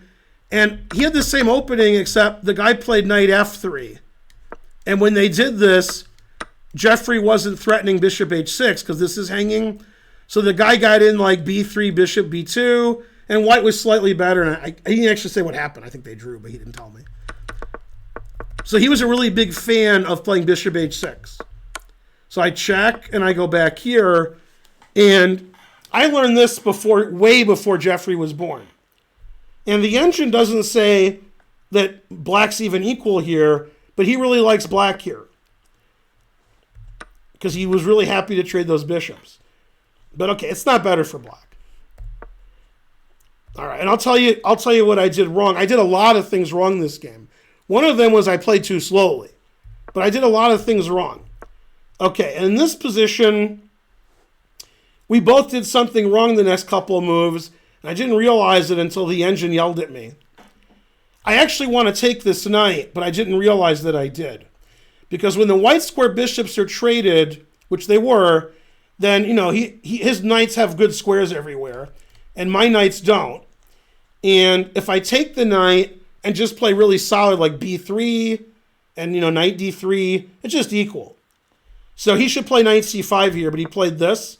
Now I should definitely take his knight. And then it's really hard for black to ever try to win. It's just hard. It's hard to have a winning plan for black. But I played this. I had my own plan. And he played there. Once again, I should take his knight. And I played this. And now I'm in a lot of trouble. Now he's better. Knight h6 is good. And he wants to play, if I don't move, knight f7, knight g5. And I have to take his knight again. But I played here. And he played knight f8. Now I'm in a lot of trouble. His knights can go to e6 and d4 and f7 and g5. And I can't really do anything. And the stuff that I thought I could do, that stuff was no good. I did do stuff. It wasn't good. So I played this, which is fine. And I just can't do anything good here. Problem is, if I ever play f4, knight g4 is annoying. Because knight e3 check wins everything, and he's also coming in on the h-file. So I can't really play f4. If I can't play f4, what am I doing? If I play f4, and he doesn't beat f4, that's great. I'm threatening e5, I'm activating my rook. I don't know what he does. But the problem is after knight h6, I can almost never play f4. And for you guys, this is completely equal or white's better, but I just can't do anything. I'm losing on like the center and the king side. And this structure is usually better for black because he has d4 and I have d5. And if I can get it like a big advance here and get some space and make some threats, that's okay. But I can't do it. I was trying to do that, but that was wrong. So my play's been pretty bad. And during the game, I didn't think I was worse here, but now I realize I am. Anton Menshov subscribed. Okay, so I played here, And my idea was insane. And my idea was, if he takes this, now obviously I can take this, which is what I should do, but this was my idea. And now he can't play knight g4. That's why I played h3. I'll win this later, and now I have like threats. But after this, I don't have anything. I don't have any threats. And here, the knight's coming in here. This is really bad for white. It's terrible for white. I mean, I can't do anything. My knights are terrible, and this knight's going to go to everywhere. f4 and d4, and this is an isolated pawn forever. So it's just dumb. And what's funny is after h3, he played knight f7, and I realized how dumb f4 was now, because he takes on g3, which transposes to that last position. So I played b4 because I realized my king side play wasn't getting anywhere. We have to play on the queen side. And what I want to do is play b5. He can't take because he gives me the d5 square. Then take this, and then either harass it with knight b4 or get the b file, or both. So that's what I did. Yeah, all my pawns are terrible. God damn. Okay, he can't play rook takes because of knight d5 check. My pawn's hanging. I can't defend it, so I went here. Yeah. Okay. And this is where I got tricked. So here, I'm completely lost. I'm dead lost here. You may think it looks equal. The engine says I can resign here. This is weak. This is weak. The knights can't move anywhere. This knight can't be dislodged. King's good in the center. My king's bad here. He could take the files. This is a big threat. This is lost. And he played, now I want to play rook b7 check. So he played here. And I didn't have any time on my clock here. So I thought, like, did he just make a mistake? Because I can go here. Now, Jeffrey doesn't make mistakes, so I was confused. But I didn't see a better move than rook b4. So I was like, all right. And then he played here without thinking, and I was like, oh. Ugh. Horrible. If I play rook d1, he just doubles rooks. So I played here. Yeah, and I can't move here. I have no legal moves. Terrible. So I played this to play rook b7 check. Makes sense. He took. And if I just don't try to get counterplay and I play this for example, then he checks, and then he plays here, and I'm like getting mated, and it's ridiculous. So I played check, and I played knight e2 because if I take, then I'm just completely lost, and then he takes this, and I'm just lost. So I played here to try to get counterplay. I wanted to play rook here, but my knight's attacked. So I played this, and then I played rook here. And Jeffrey's just playing fast because he sees that it's nothing. He literally doesn't care. Takes, check. The problem with going here is he plays rook h2 check, and I'm not really threatening anything. Right? So if I go here, it's mate. And so I take the rook, and he queens. And I don't have a threat. If I play one of the rooks down, he just blocks with his knight or his rook. And if I check, he just goes here. So I don't really have any threats. It looks like I have threats, but I don't. So I played rook check, check, check here. And I can't win his rook because his f-pawn queens. Yeah, now his king is super safe. I didn't have any time on my clock, so I took, and then I resigned here. He's like plus 10,000 here. Something like that. Did I resign here or did I play this stupid? Oh, I didn't. The only move that makes any sense is this. And then he goes here. And then the truth hurts. God damn. So I resigned here. Then I apologized for playing so badly. Okay, so then I analyzed the game with the engine afterwards. I talked to him about it a little too. And It said I made a lot of errors and he played perfect. Then I put it on the caps thing on chess.com. Now, the caps things are all different depending on what engine you have it set at and all that. And my caps thing said he played 99.4. And I was like, the people who cheat on chess.com play 99.2. So I was like, hey, play 99.4. I'm not gonna do very well. God damn. Yeah. I still don't get it. Yeah. So yeah, I could do it now. I don't know. I don't like doing it because it tells me I suck. I hate when it does that. Maybe he played worse than I thought. It'll say I played 89. Said I played bad. 99.4, and it says I played 87. It says I made no mistakes, no blunders, and no missed wins. And I had 2 inaccuracies. He played 24 best moves. I played 15. Jesus Christ. 99.4, I can't beat somebody who plays 99.4. Then he took a half point bye to get his COVID test the next morning. Then in the last round, he beat the hell out of like a 25-10 FIDE. It was a disaster. That guy lost worse than I did, if it's possible. Maybe he didn't. But he got destroyed. Yeah, Jeffrey's good. Well, I've never played somebody a slow game and it said they played 99.4, ever. I've never seen that. Terrible. Yeah. Okay, the last round was frankly terrible.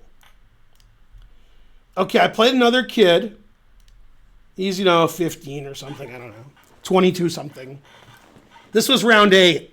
After I didn't win this game, then I withdrew because I can't win any prize. And 8 games in 5 days is enough. 9 games is a lot for me. If I can win a prize, I'll play. But I could play another 2,200 and probably lose to a kid. Okay, so he played this quickly, and I'm like, gotta get this guy out of prep. Obviously, he's prepped to the teeth on D5, so I played here. I thought he would play D5, and I would play E5. Then he's definitely out of prep, and he has a good version of the closed Benoni that I play. But I literally didn't care. But he took this immediately. And I was like, all right, I don't really know this, and he's playing fast, so I got to play something he doesn't know. And I couldn't find a move that somebody wouldn't know. E6 is the best move. That's what people play. Some people play E5, which is also okay.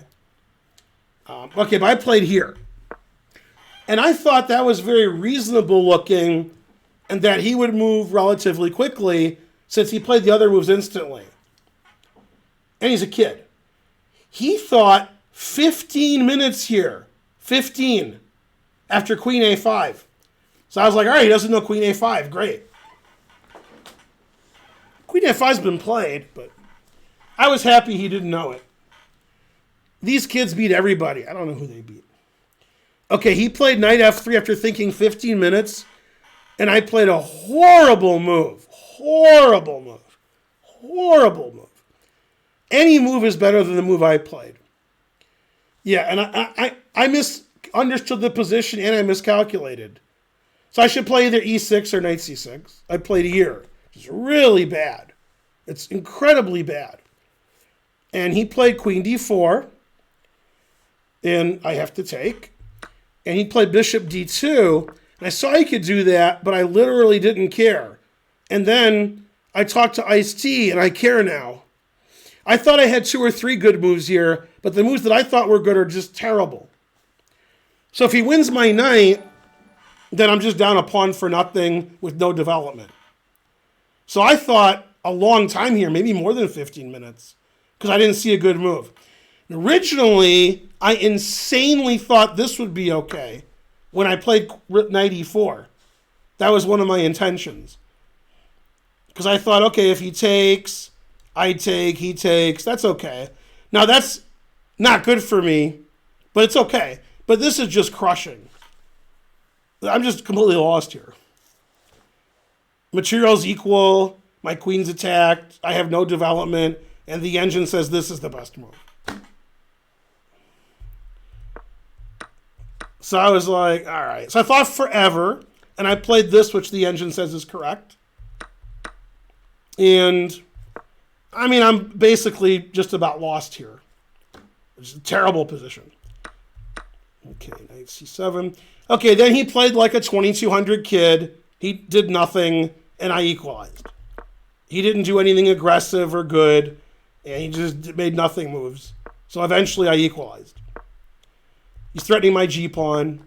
f6 is fine, even though I would never play f6. Then he played here, which I thought was very creative, since I never thought of that move. He wants to play bishop g3.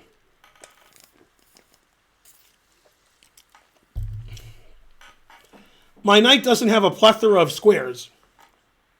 I didn't want to play e5 after that, but I got to do something. So I played b6. And then he played knight d4, which I didn't see. So he's trying to mix bishop g3 and knight b5. Now, this isn't giving him any kind of advantage, but okay, I played g6 because if it's his move, he can play bishop g3 attacking my knight. If I play e5, he'll play knight f5. So now if he plays bishop g3 and I play e5, I don't care. So he played here because he wants to play h5, and that's annoying. So I played h5. This is fine. White's still a little bit better. He played bishop g3, which is not good. He should play a4, controlling the position. But he's a kid, so he has to, go forward. Yeah. And finally, I equalized, and then I blundered. Finally.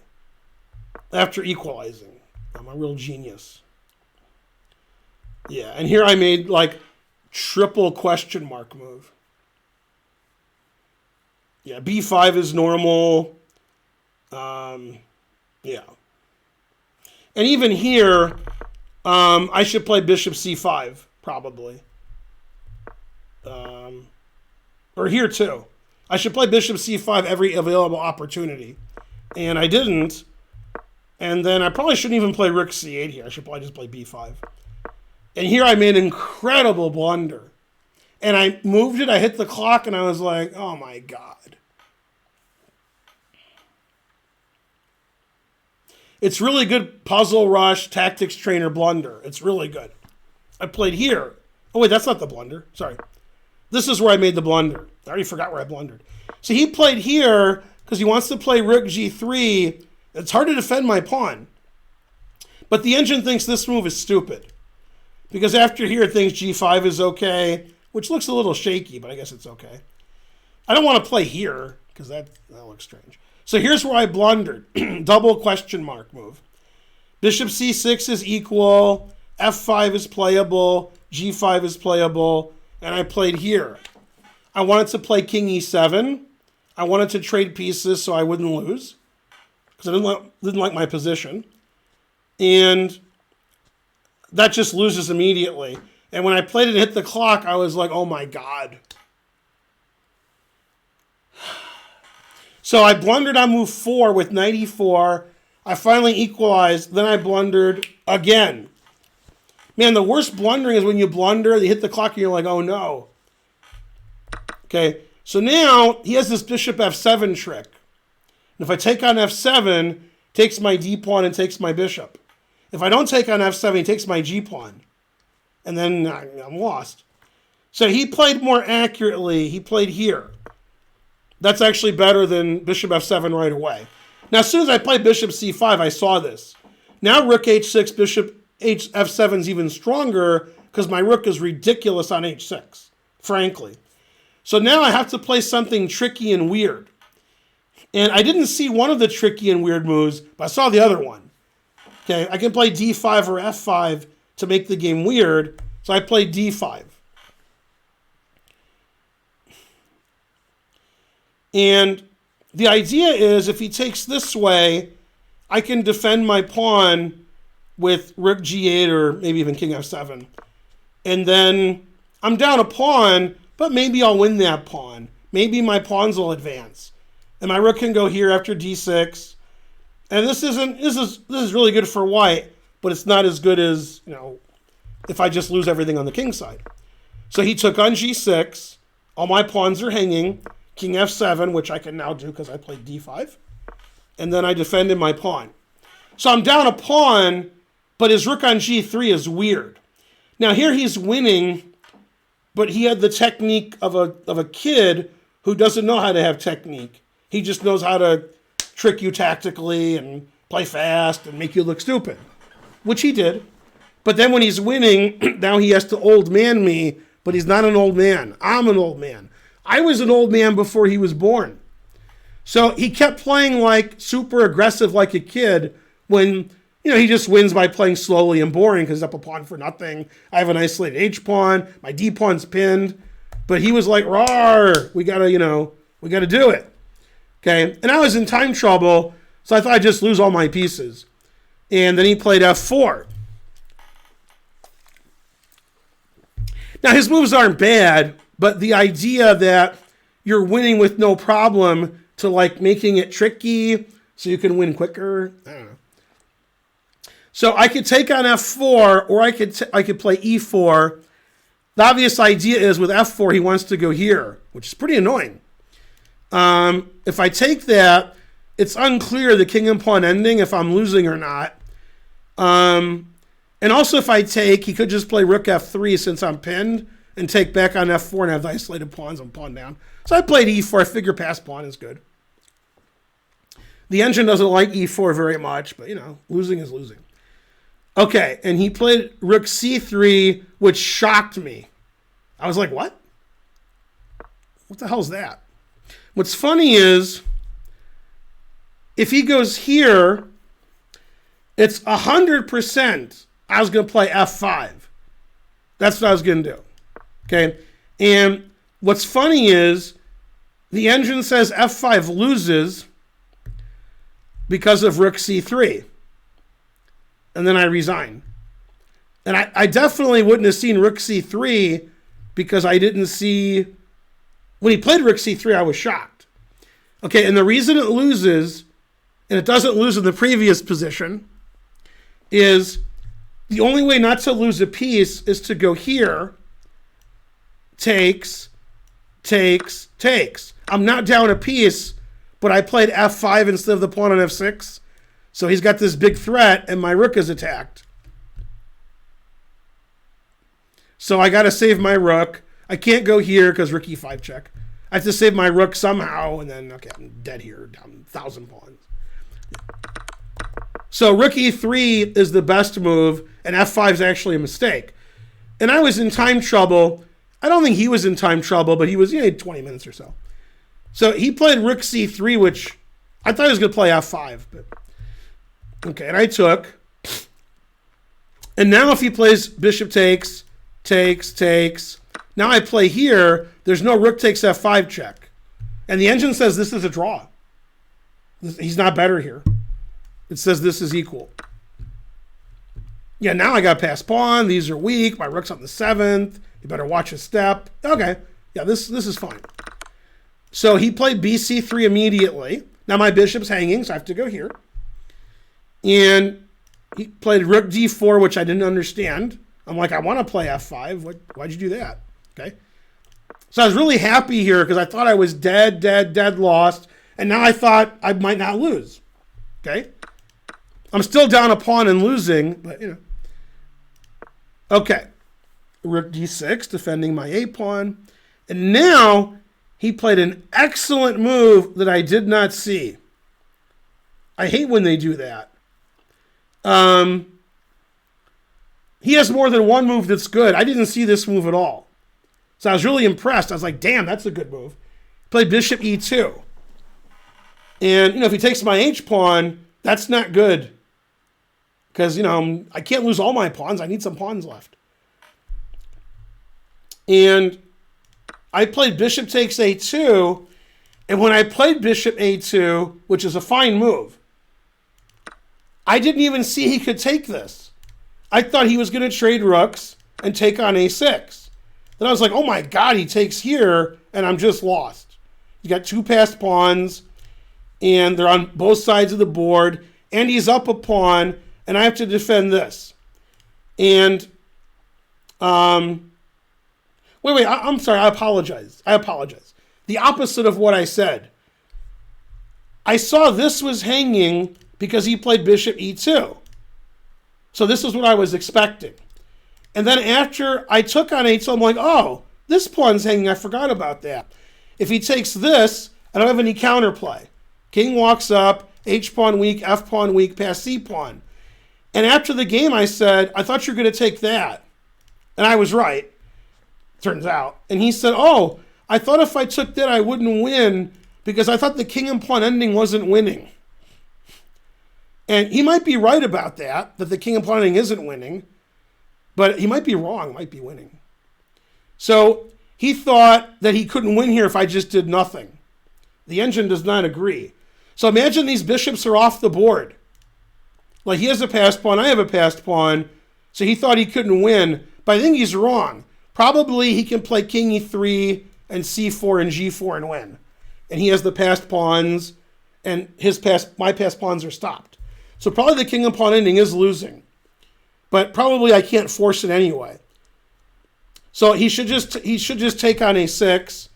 Then he could come back and attack this, and I have to play something like that. And then he walks his king up, walks his pawn up, and he should be winning. The engine says like +3 for him. And in this position, when he played bishop e2, all I saw was that. And so I took this, and I thought he would take on h5, and I thought I had chances there, and I'm right. And then after I played bishop, it's like, oh my God, he takes on a6. I was in time trouble. And he took this, and I was like, oh my God. It turns out I was right. I'm in time trouble, but I was right. Bishop a6 wins, and this does not. He's not winning anymore. So his technique was very bad. He didn't win any more material, and I have 2 passed pawns.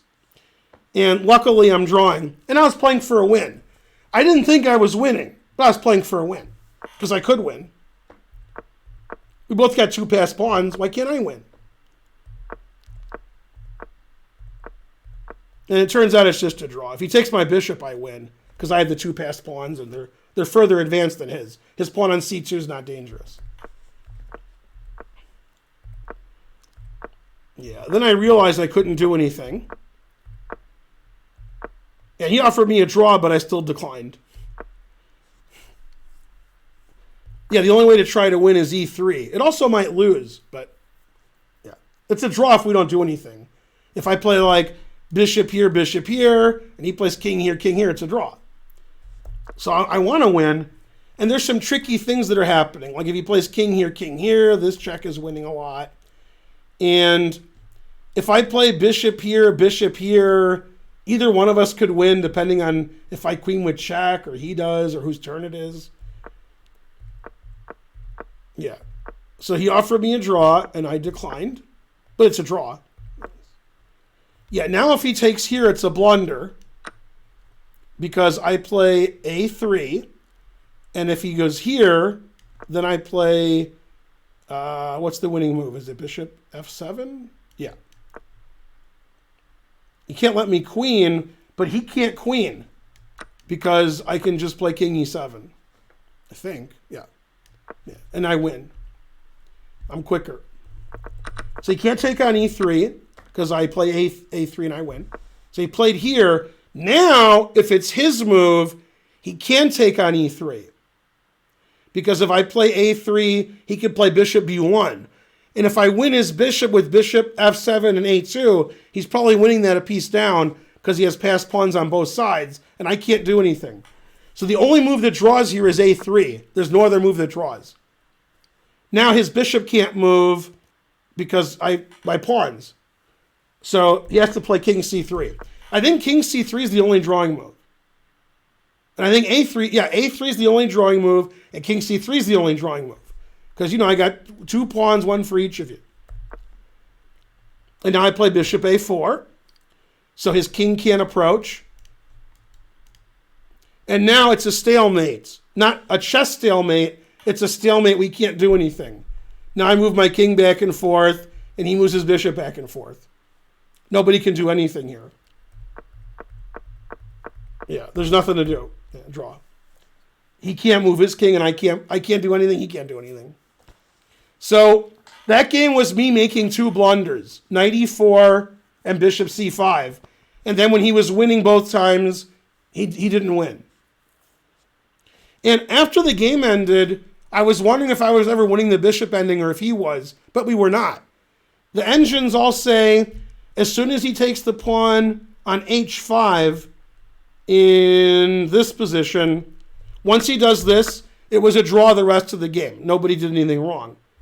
But if he takes on a6, he should be winning. And the reason I played bishop a2 was I didn't see bishop a6. Once he played here, I was thinking bishop takes h5. Turns out this is the right move anyway, but I was so happy when he played there because I thought I might win or draw. And if he takes on a6, I'm going to lose or draw. I can't win, but I could lose. But here all 3 results are possible. It turned out a draw was correct because we both have 2 passed pawns, and we have to sort of keep an eye on them and just do nothing. And then I withdrew. Hooray! I went to the director, Sophia Rode. I've known her since before you were born. I mean, almost everybody on the stream. I've known her before 95% of you guys were born. And she was one of the directors and I said, Sophia, it's the best time in the tournament for me. And she said, you're dropping out? And I said, yes. Her husband's a GM, so she knew. Mexican standoff. All 3 results did happen. That's right. It's Indo Queen. Hey, Indo Queen. G4 might win, but it loses. Might win. G4 is good because then there's 6 passed pawns. But this pawn's not dangerous. This pawn's not dangerous. But my pawns are on the 5th and 6th rank. So they're dangerous. So yeah, I'm just going to win then. Yeah. Too many passed pawns. Yeah, I was hoping he'd try to win and go too far. It's easy to make a blunder. Like I have some bishop check and trade bishops and trick him. But he didn't do any of that. He just played fine. Yeah, I think he was like 15. I don't know how old he was. He's not old. Yeah. Anyway, here's the problem in discussing chess ratings with people on the internet. VTG978 subscribe. Thank you. Okay. Now, when somebody says, what's your rating? What was his rating? Etc., etc., etc. Okay, first of all, there's a million ratings. There's chess.com Blitz ratings. There's chess.com Bullet ratings. There's chess.com Rapid ratings. There's Lichess ratings. There's USCF ratings. USCF has Blitz and Slow and Rapid ratings. There's FIDE ratings, and they have more than one. So if you talk about somebody's Lichess rating and somebody's FIDE rating, you can't do that. Now, when I'm playing in the U.S. and I'm playing in a real tournament in real life, 95% of the time, it's my USCF rating and his USCF rating. However, this tournament used FIDE ratings, which FIDE-rated norm tournaments do, like Chicago and World Open. So when I say this person's 2,200 and 2,300 and 20, that's FIDE ratings. That's not USCF. So all these kids are like 100 points higher USCF. So I'm 2465 FIDE, and these guys are like all 2,200 to 2,300 FIDE. But they're all underrated. They're all 10 and 15 and terrible. Now my USCF rating, I broke exactly even. Anyway, I played a lot of really interesting games, and I'm pretty proud of the tournament, except, I learned that I'm no good.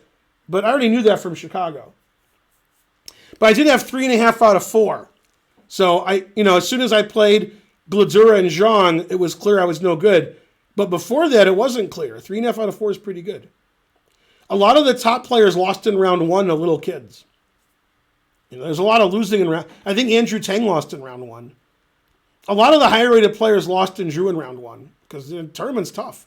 You play these little kids and they're good. And what's weird about the tournament, Arthur Guo, who's probably the highest rated player in Georgia now, and he's like 15. He tied for first in the National Open, and he played like 6 GMs. He got 7 out of 9 or something. Then in the World Open, he just got crushed. He lost to everybody. He couldn't stop losing.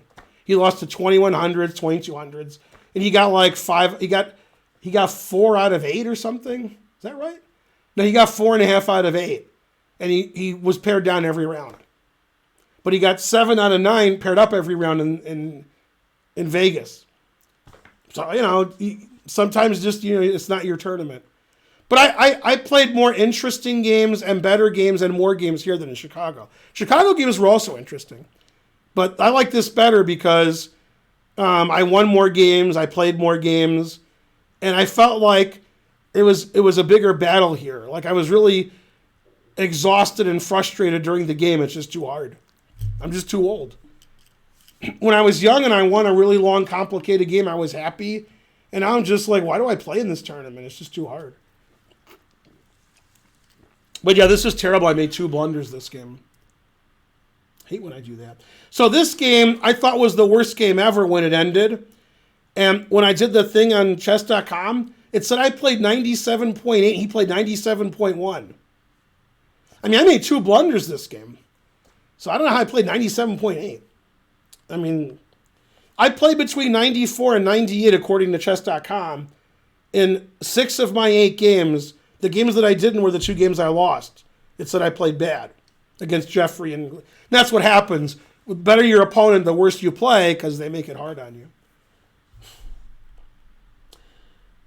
Well, first of all, I don't really want to play in the tournament. But if I am playing in a strong tournament, I want to play 1 round a day, possibly with a rest day. 2 rounds a day is insane. And if you're European, GMs in Europe are like, what's happening? Why are you playing 2 slow games a day? What is this? And in the 70s, 80s, and 90s, they were just flabbergasted.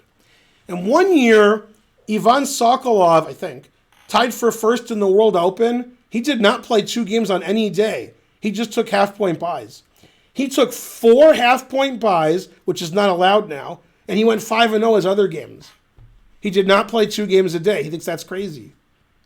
So he didn't do it. I mean, if I play a 5-hour game and it's very stressful, and then 90 minutes later I play another 5-hour game, and my opponents are grandmasters, okay, if I'm 20, okay, maybe. But I can't do that now and play well and be sane. Obviously, if you're playing a lot of blitz or bullet, it doesn't matter as much, but super GMs don't play 2, 5, 6-hour games a day. They don't. They don't do that because it's really hard. And for example, to give you an analogy, the sport that's considered closest to chess is either golf or tennis. And the reason is it's an individual. In golf, it's you're playing, and in tennis, it's you against an opponent. That's more like chess. It's 1 against 1, just like in chess. And can you imagine? You guys, some of you could imagine because you're not. You're imagining wrong. Can you imagine in a tournament with good tennis players, the top 20, 30, 50, 100, 200 in the world, if they played 2 matches in one day, they wouldn't play. It wouldn't even matter what the prizes are. They just wouldn't play. You can't play like a 5-setter and then take a 2-hour break and then play again. You can't. Now, obviously, it's physically more draining for the tennis, but your brain doesn't work. You can't play 5 hours of chess at a very high level, then do it again. You can't. Now, I've done it. I didn't like it. I played 2 6-hour games one day in Chicago about 10 years ago. More than 10 years ago. I played a 6-hour draw. Half an hour later, I played another 6-hour draw. If I did that now, I'd have to go to the hospital. The only way I can play chess now, which I don't want to do, is just not care. I have to just play fast and bad. Why am I playing chess if I'm playing fast and bad? Just don't play chess. If I try as hard as I possibly can, I play too slow, I still blunder, I'm old, everybody I play is 12. Why am I playing? What's the point? However, in 3 weeks, if it's 3 weeks, the 9th? Yeah. When I play in the senior state championship, I'm one of the younger players. Now you're talking. I'm 51. Most of those people are not 51. There's 36 players right now, and I'm probably the youngest and the highest rated. God damn. Go me. Yeah, double round days are the worst. But in the World Open, there's 4 of them. 2, 3, 4, 5, 6, 7, 8, 9 are the same day. And if you're playing people who are really good, that's horrible. That's why kids are so good. They don't get as exhausted as I do, because they're kids. But goddamn, that's hard to do. Play 2, 4, 5 hour games in a day against people who are really good. Impossible. No. Terrible. Do the ladies like it when you play fast and bad? I mean, they don't like me either way. And Karen had some really hard games. Karen played up 2 sections under 1800, and she's rated on her floor 1200. And she lost her first 4 games, and psychologically, she's not doing too well. She thinks she's going to lose all of her games, and me and Archer telling her, no, you're fine. And then her next 4 games, she did not lose. She had a win in 3 draws. Then the last round, she got destroyed, which she thought was funny. She's like, yeah, okay. And she gained 64 rating points. But yeah, when you lose 4 games in a row, and you're playing 2 sections up, you feel like you're going to just lose all your games. Because, that's a reasonable way to think. It's hard not to think that way. But she wants to play good players. She doesn't want to play 1,200 players. She can do that here. So she played 2 sections up 2 years ago in the World Open, and she had like 7 draws and a loss. So she gained 120 points. Everybody she played is 300-400 points higher than her. So that's good. Archer played 1 section up, and he lost rating points before the tournament. So he was on his floor 1,500. He won the first game against like a 1950. He lost his next 5. He was sick after round 3. He's still sick, but he was really sick. Like he was coughing and tired and fever, giving him medicine. So he withdrew after losing 5 in a row, and he gained rating points. So when you play up a section or 2, you don't have to do very well, to keep your rating. They both gained rating points. I broke even. Hooray for me. Yeah. And so forth. Okay, so tomorrow and Sunday, I'm doing my usual 3-minute, 5-minute playing viewers and subs, and people in the chat say, why are you playing 1200s and the 500s? And then from 2 p.m. Eastern to 6 p.m. Eastern, I'm doing the junior thing with James Canty, on the Chess Twitch channel. And that's Nihal Sarin versus Nicholas Cheka. And then between the 17th and the 30th of this month, I'm doing like at least 10 days of World Cup coverage. That's earlier because the World Cup is in former Soviet Russia. It's in Sochi, so it'll be like, probably like 8 or 9 a.m. here because it's going to be, it's much later there. And that'll be almost every day between the 17th and the 30th. And then if you go to the U.S. Open, I'll be there playing in the senior tournament. There's all these tournaments. There's the high school, the middle school, the elementary school, the senior, and the girls. I don't know if it's girls high school or just any age. These are all national championships. And they're all July 31st to August 3rd. All of them. And then the U.S. Open's going on concurrently. So I'm just going for the senior, then I'm coming home. And then I have to do more commentary on the World Cup. So I'll be busy. Isn't E2 winning here? E2 is winning here for White because White takes it. Bam! So you're sort of correct. E2 is winning, but not for Black. 200 centidues. Thanks for the raid, Seal Smith, and thanks for the bits. Karen, how's karaoke going? Can you hear me? Yeah.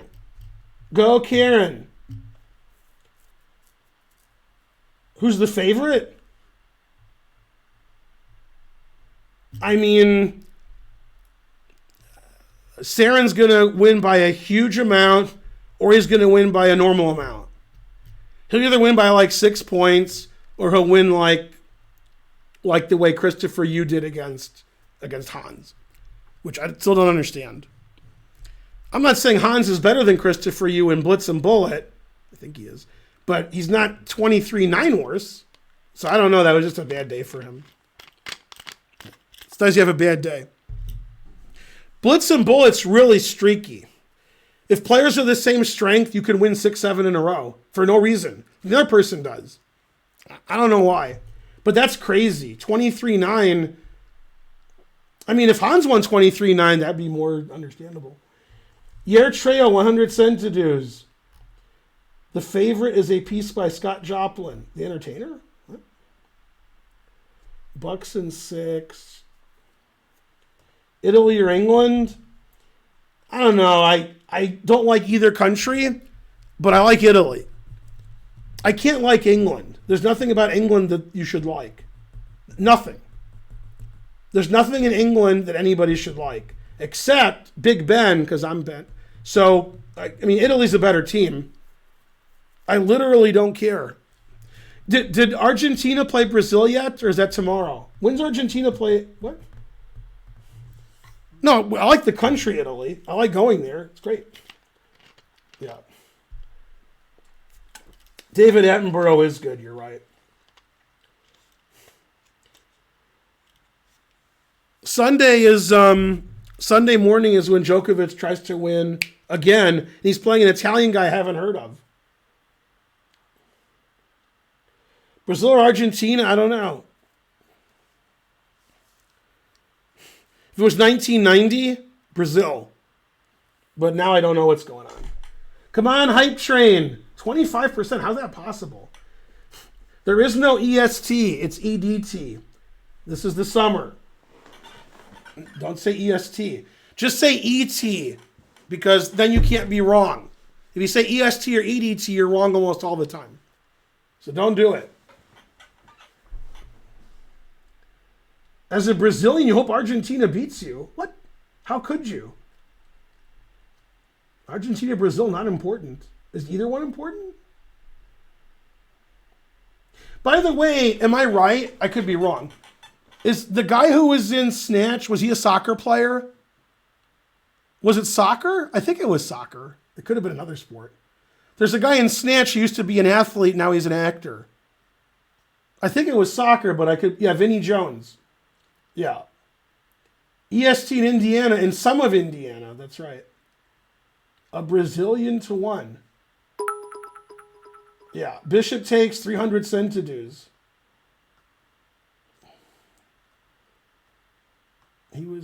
Was he a good soccer player? Like he was really good, or he was good? Was he like 2,300 at soccer or 2,700? Bishop takes the 300 centidues.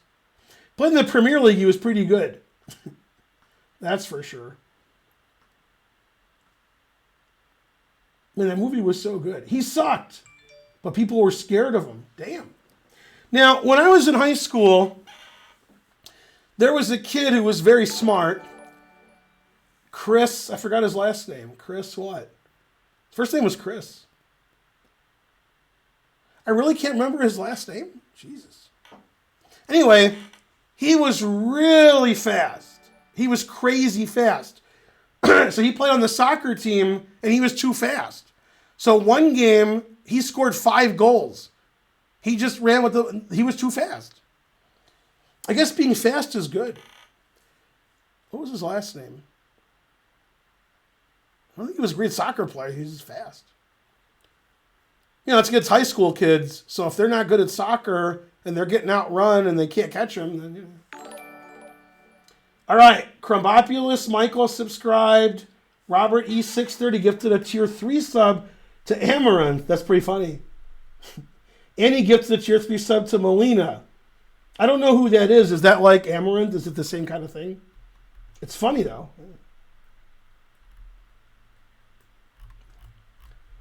Yeah, okay. Yeah, tier 3 is expensive. Yeah, what was Chris's last name? Chris. Damn, I don't know. Oh, well.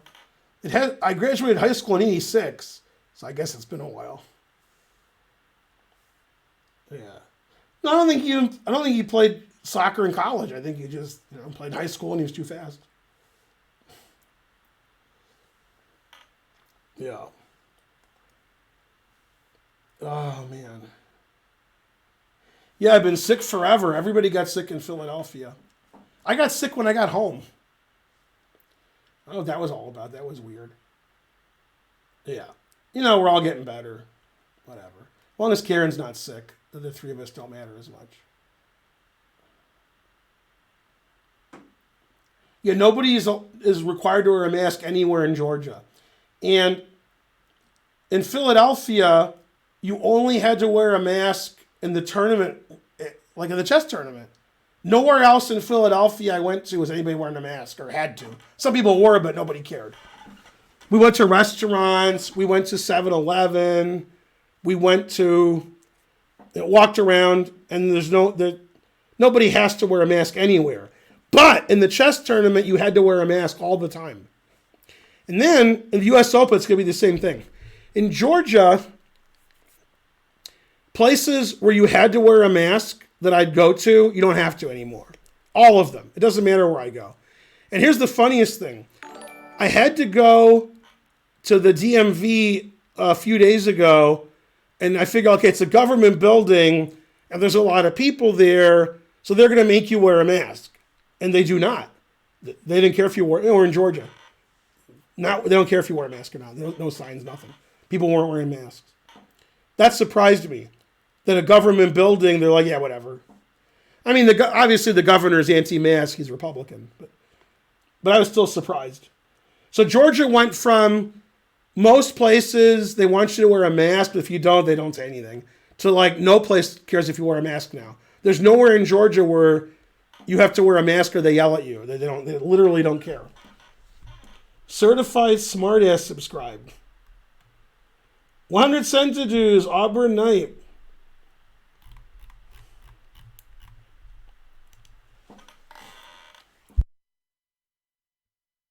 I pushed the mute button. That was funny. I didn't say anything. So.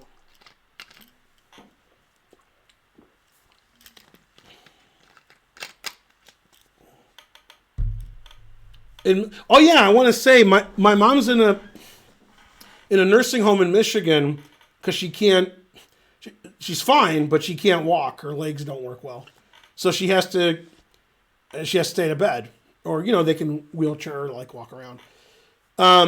But she needs constant care. And for a year, we would go to a window and we would talk on the phone outside the window. And we'd see her and she'd see us. And then you couldn't go in because of COVID. You couldn't go in. State laws. So we didn't see my mom for over a year. And then 2 weeks ago, my brother saw my mom. Just went in the room and it's okay now. And then he's going tomorrow too.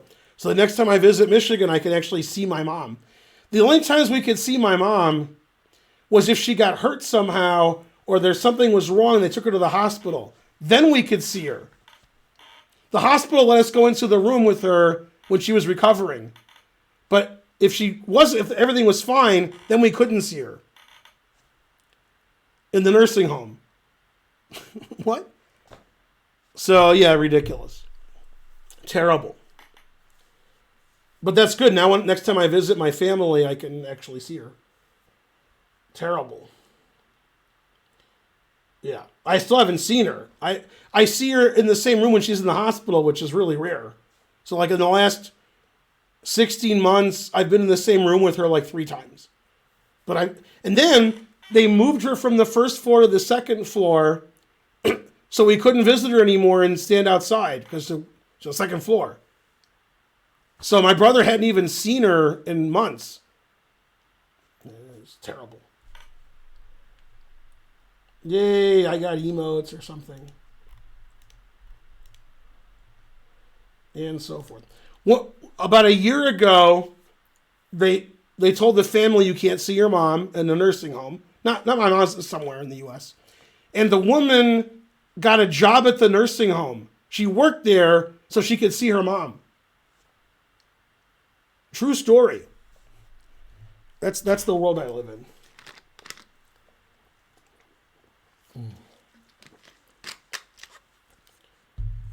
Yeah. Now we send my mom food, but now we can actually visit her. So,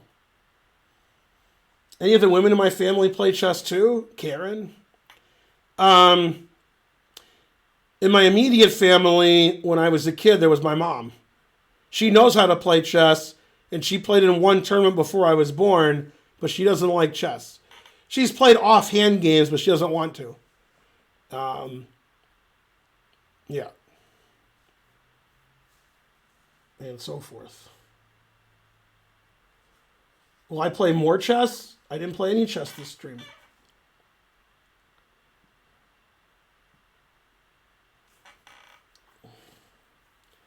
Was I always the best at my family? No. I wasn't the best at my family until I was 15. 14, arguable. But 15, probably not arguable. Probably not. Maybe. When I was 2300, I was the best in my family. Before that, I was not. Robert E63 gets a tier 3 sub. The Wild Latin. Oh, the Wild Latina. The A is on the next line. That's funny. Yeah, keep gifting the tier 3 subs. Man.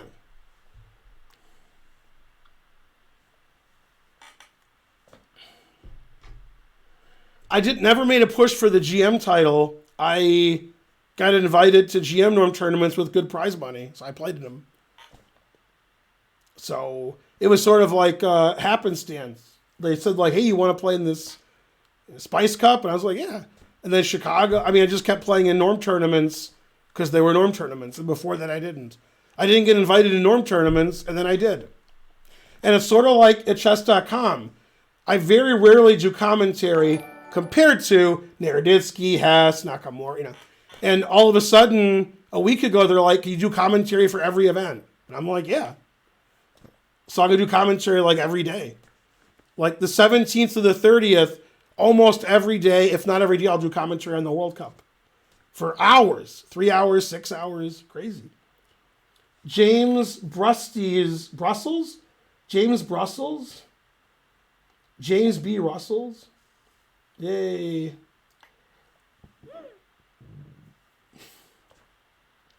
I got the GM title at 40.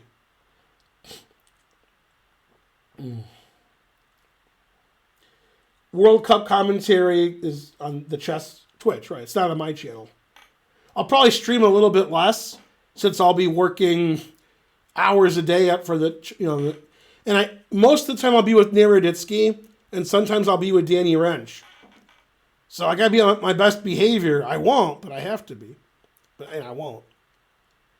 I think literally they don't care. Like, here's what's gonna happen. If I'm doing commentary with Danny, at some point, I'm gonna say that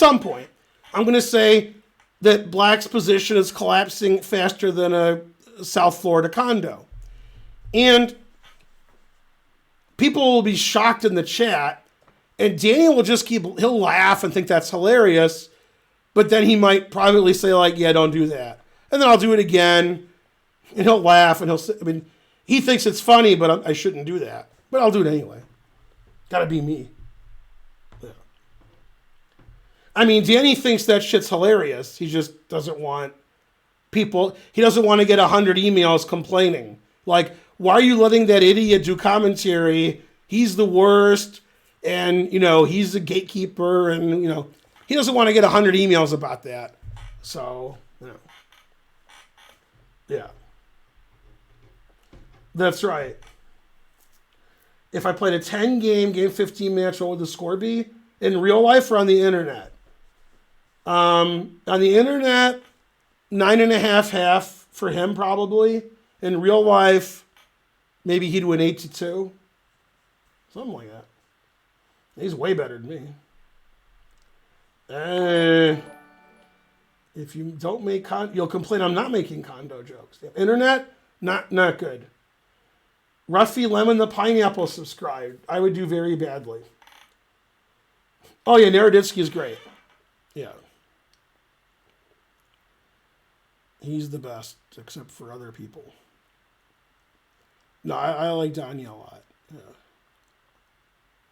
His imitations are better than mine too. How would I describe my play style? Bad.